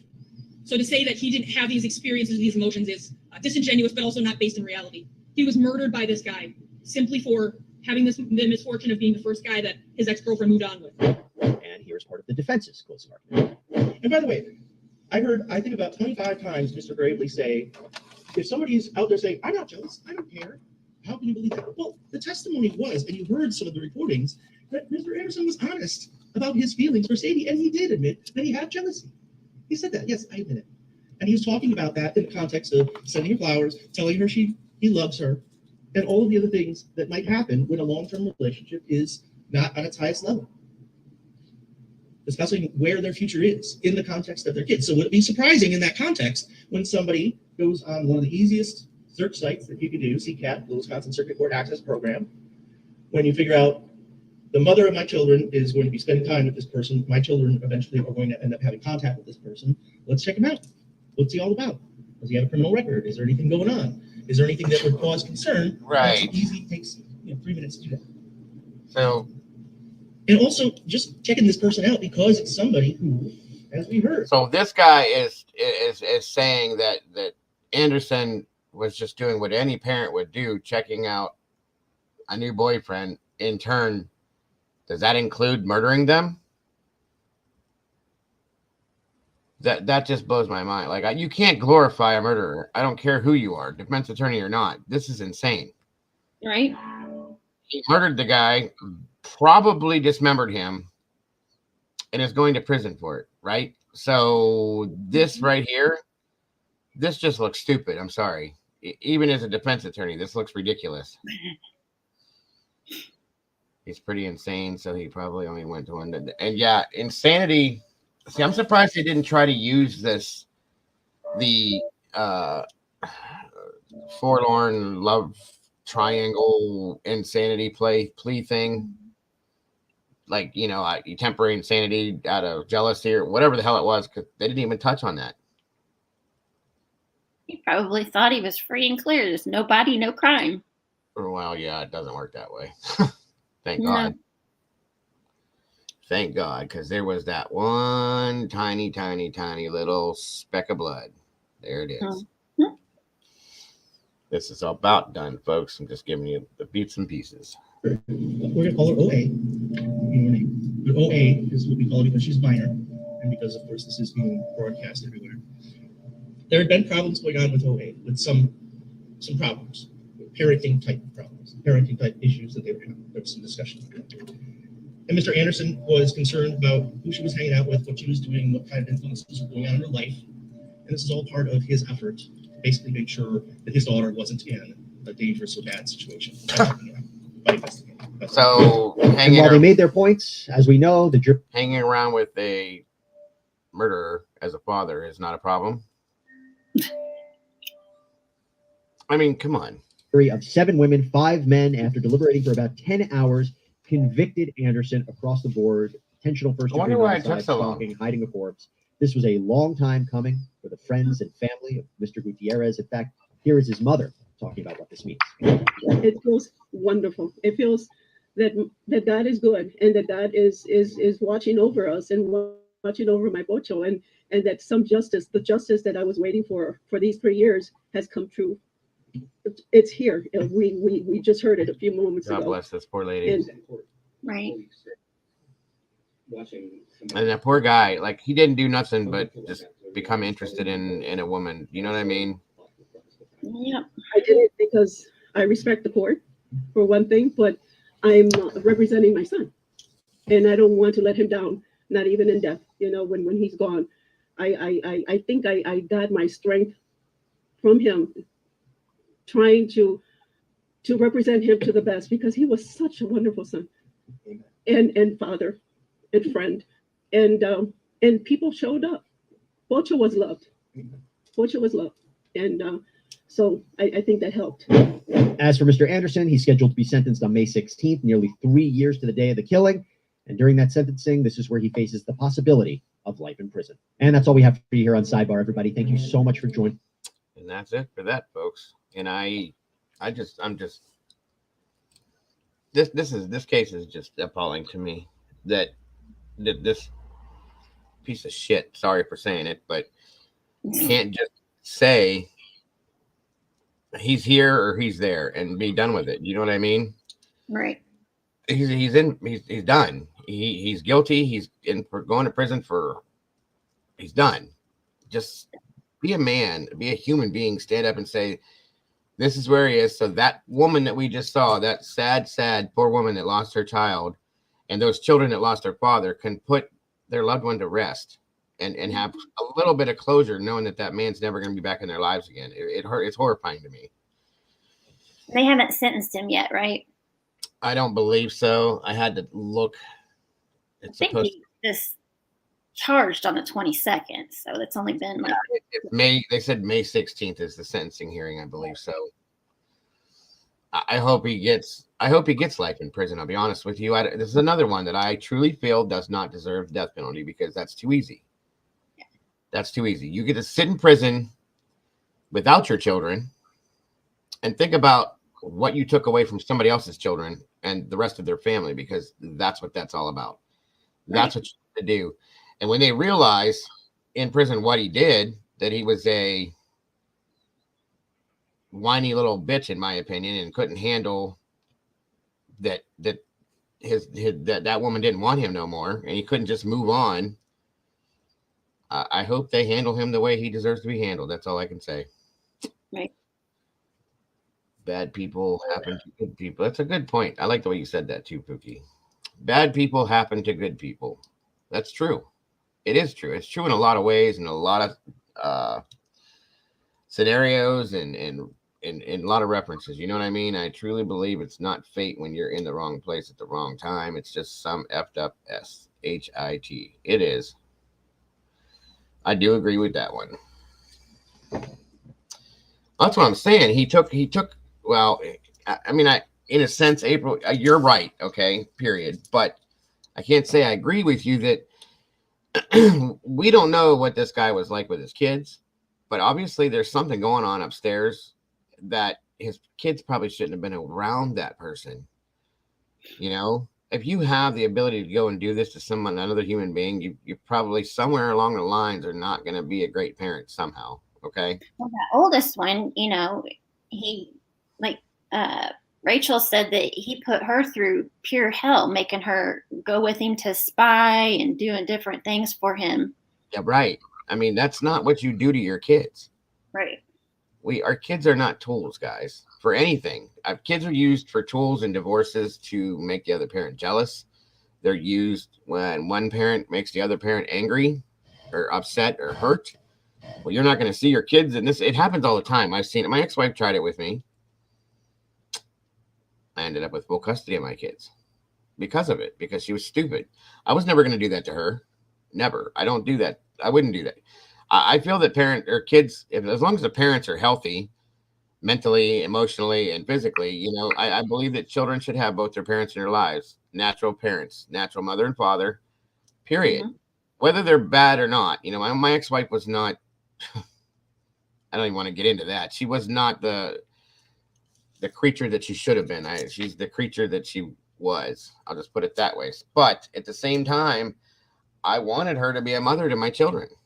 She just didn't know how to do that. So their mother is my wife, as far as they're concerned. Well, as far as I'm concerned, and my children have always looked to my wife now, even though she's their stepmother, as more of a mother than their mother, because their mother was just not there. She was insane. Is insane. I'm sorry. He was violent towards his wife, as far as I'm aware. Yeah. Well, obviously he's got violent tendencies. He's a stalker. He's a murderer. I mean, come on. These attributes are not something that you pay for somewhere. You have them inside of you, and they're there. You know, he's obviously jealous. And that's another thing. Pookie's right about that too. He's not going to last long. His bulldog mouth is going to get his chihuahua ass in trouble. That's a fact. He seems like one of these guys that likes to jump up in space and, you know, yip. Well, some of them yippers and them pit bulls in prison are going to eat him alive. I can just see it now. He will really piss off their own. It's probably what's going to happen. Pookie, because he is a little girl. He's a jealous little girl, in my opinion. I'm sorry, but that's how I see it. Because again, I mean, things didn't work out between you and your wife, girlfriend, whatever she was to him. Okay, great. It sucks. I get it. It happens all the time. It has for years. Move on, dude. I mean, the dude wasn't not completely unattractive. He's a decent looking guy. You know, on the outside. Maybe it's the inside that caused the outside to not be as attractive to other people. Maybe that's the problem. Okay. It seems to be. I've seen that before. You know, I've always said that. I've seen some super duper unattractive people on the outside until you get to know them and they become the most beautiful people you ever met in your life. It's a fact. So he got the death penalty. He hasn't been sentenced yet, Pookie. Does Wisconsin have the death penalty? Do we know? Don't know. Let me have to look that up real quick. Hold on. I don't think he's too smart either. I think that he allowed his jealousy to overtake his intelligence, in my opinion. I'll be honest with you. Just common sense intelligence too. You know what I'm saying? So let's see here real quick. Does Wisconsin have the death penalty? I'm sure Rachel knows, but she is a working.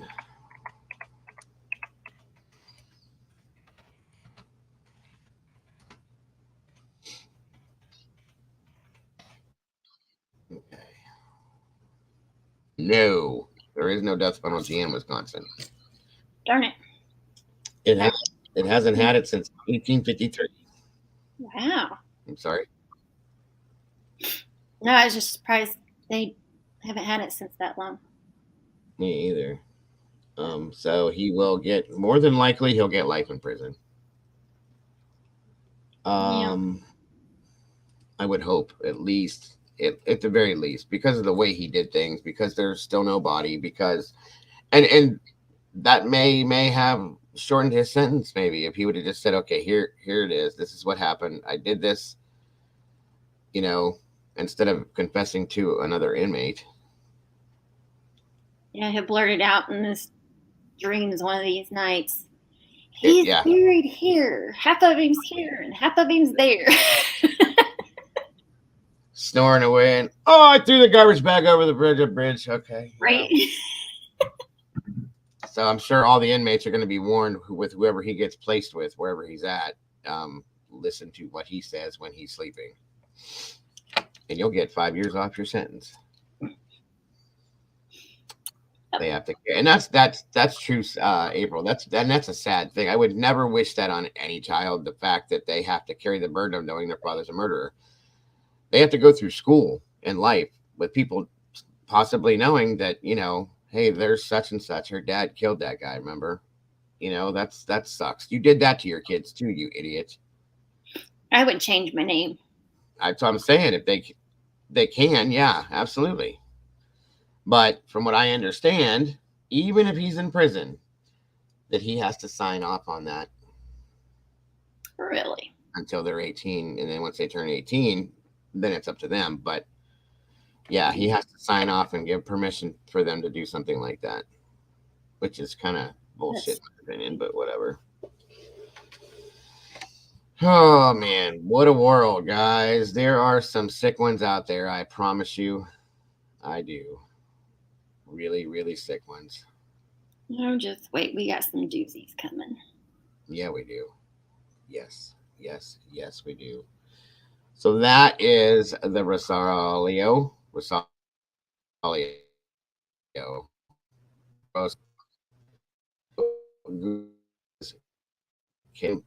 I think it's May 16th.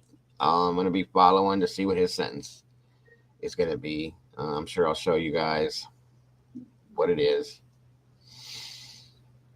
Yeah, but I bet there's more bodies because he has a nickname. Makes you wonder, doesn't it? If he's done that to anybody else for whatever reason. Mm-hmm. You know? He's obviously got some kind of an anger issue, I guess. You could put it that, definitely jealousy. Yeah. So again, it makes you wonder, is easily as he did this one, and there's still no body, maybe it has been done before, guys. Wouldn't be surprised. I don't know. That's a good thing for a poll. What do you guys think? Has he done this before? Is this his first time?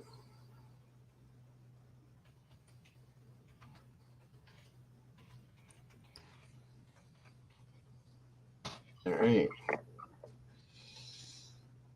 Let's see what you think. Please do not get me wrong with a crabby father. No. I know what you meant, April. Don't worry about that. Has anyone ever got the death penalty without a body? That I don't know. I do not know that one. Maybe he did someone in Idaho. Yeah, it's true. They'll shoot you. Right. So if I was in Idaho, I'd be fed up too. Right. So we're just talking about the question says kids will have to answer about their dad in the future. Absolutely. I know exactly what you meant, April.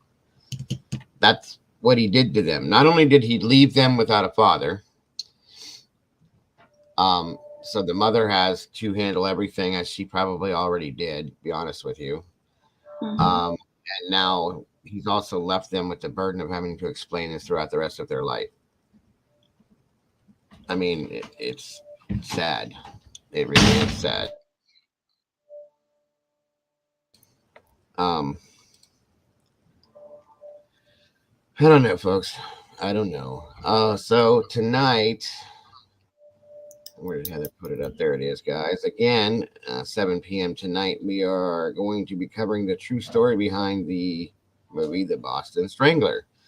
I don't know if any of you guys have seen the movie itself or heard the story. It's interesting to say the very least. So we're going to be covering that one tonight. Hope to see you guys there. Hi, Oscar. He just looked up, huh? Where he's at. He was violent towards his wife. Yeah, that's true too. Heather had said that earlier.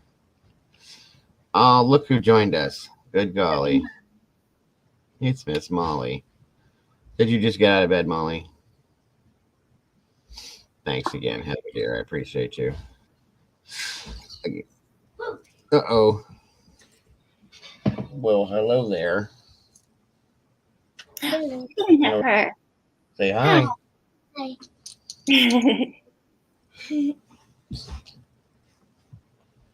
What you doing? I just got here. You just got here? We got free tickets to go see Clover the Easter Bunny next Saturday. Uh-oh. You gonna go see the Easter Bunny? Yeah. She's a girl. And have Again? brunch. Well, that sounds like fun, huh? Yeah. Okay, let's let Papa do his thing, okay? Bye. I'll be there. She's still wearing her uniform from school? Yes. Thank you, April. All right. They raised my daughter alone, good sperm. Okay. Gotcha, Pookie. A lot going on. I have family at Joint Base Andrews. Oh, no worries, Molly. Just wondered. Make sure you're okay. So, does anybody have any questions, qualms, thoughts, theories, opinions about this scenario today at all? I doubt it because nobody ever calls me. Nobody wants to hear me. They don't want to call me. It is what it is. But I'll put it up there anyway. There's a number 234-703-4047. If you'd like. Let's see what this poll says. Let's see here. And poll. No. 85% of you guys think that this is not his first time. 14% think yeah. I mean, the way he did this so calm, cool. so well. Yeah, very calm, cool, collective, and the way he did it so well. There's still no body. I'm sure they've been looking. Something's right. You know what I mean? Yeah. He knew something, how to do something, and he did it right. So thank you, Heather. And wait, they had an active shooter at Joint Base Andrews Air Force Base? That's nuts. This is getting insane, I'm telling you. He's in a landfill, so nobody, I don't believe. Nobody. Well, I mean, they find bodies in landfills, but he had fire pits all over his property. He was burning stuff, and they didn't find any bones, so I don't know. But it's sad. Either way, it's sad. I hope that they do find him. I really do.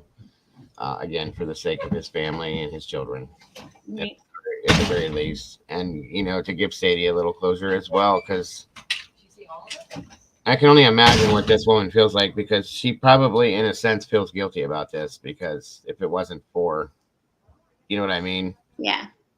I mean, I would imagine she probably feels absolutely horrible, and we don't know what's been said to her about this from any other people either. So, reports of an armed person seen near base housing, so it went on lockdown. You gotta be dumb to shoot it. Go to a military base and try to shoot it. I mean, come on. You would think. Who would do like that's like yeah? I'm gonna go fight the army by myself.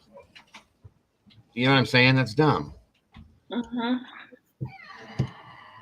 I think the wood chipper and hogs are a good method. That's what happens, Spooky. Is they usually pigs have been used in a lot of different scenarios.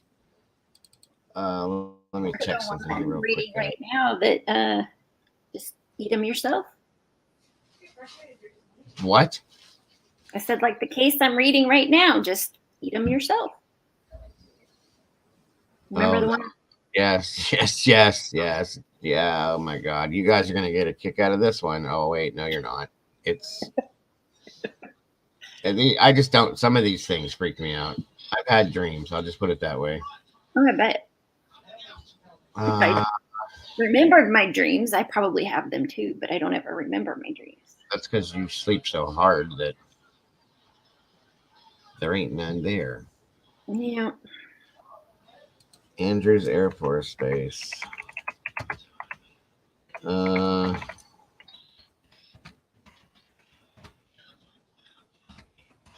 on a minute.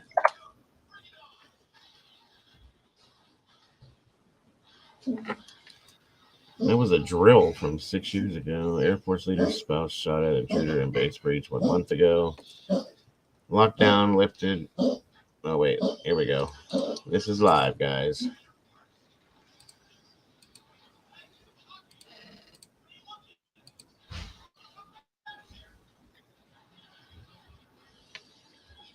This is live.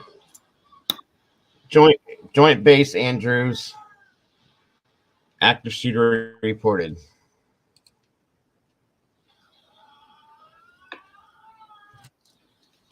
Well, there's a chopper flying around up there. There's no audio at this moment, but they're showing it. Military police. It's a big base, so it doesn't say anything. It says an individual armed with an AR-15 style rifle has been reported near the base housing at Joint Base Andrews. Good Lord. There's kids out there, you know? This is going to end up bad for that person. You're on a military base. Right. Yes, Heather, we are. I hope we are, Heather. You're not going to leave alive, in my opinion. I'm sorry, but you're not. Not that type of a gun. Did he have use of a wood chipper? I mean, it's possible. You can rent those. I know you can rent those around here. You can go up to the road here, and you can rent it for hours and make up your own pile of mulch.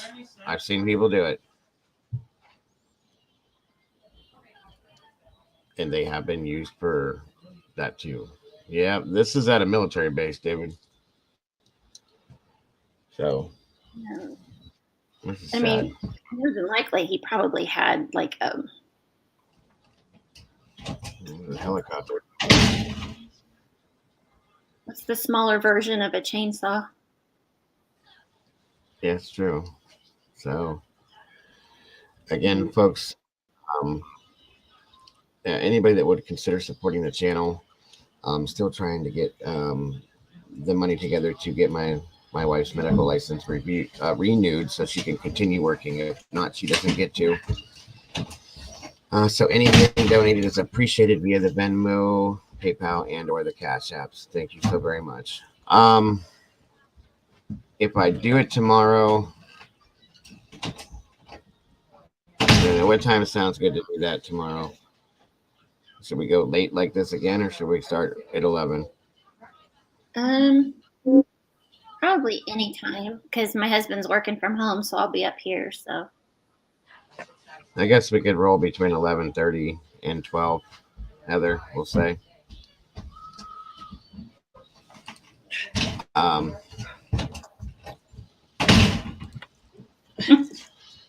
You gonna make it anyway? Whatever, Dad. So it looks like a medevac chopper. But anyway, yes, tomorrow is supposed to be. We're gonna do the whole music thing that we haven't done in a while. So if anybody's interested, please show up tomorrow between 11:30 and noon, and I will be your dilapidated DJ tomorrow. As long as everything goes well. I don't know what Heather says. Are you sure you don't want it to be an evening stream? No, because I think there's going to be somebody else live tomorrow night. 2 people, actually. Actually, tomorrow night is the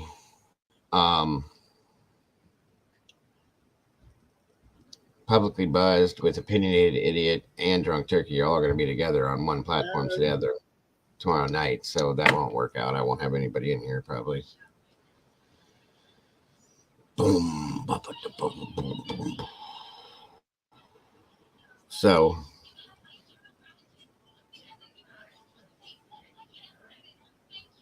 I don't know.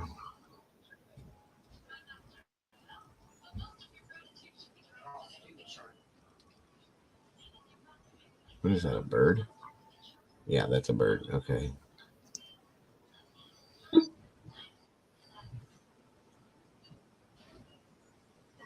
It's a big base. Lord. So is that near you, Molly?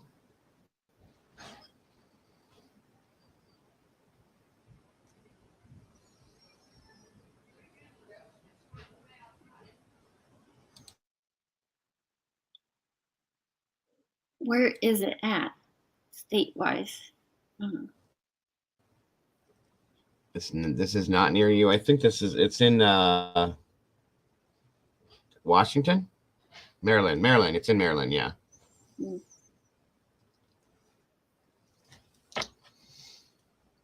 Whoa, that hurt.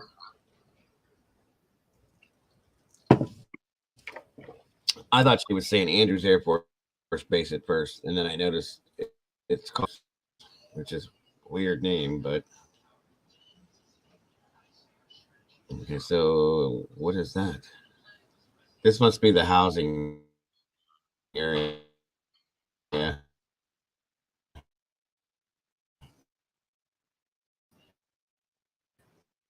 Uh-oh. Did you freeze?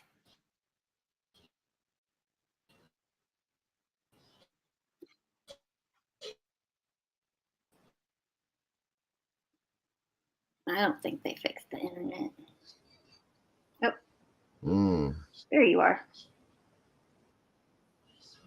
I'm here. Yeah, Sorry. for a minute or two.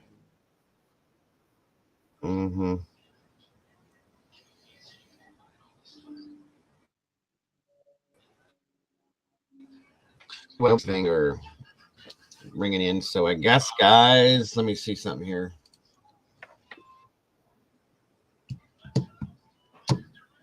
This is way off. What does it time wise tell you that we've been live for today?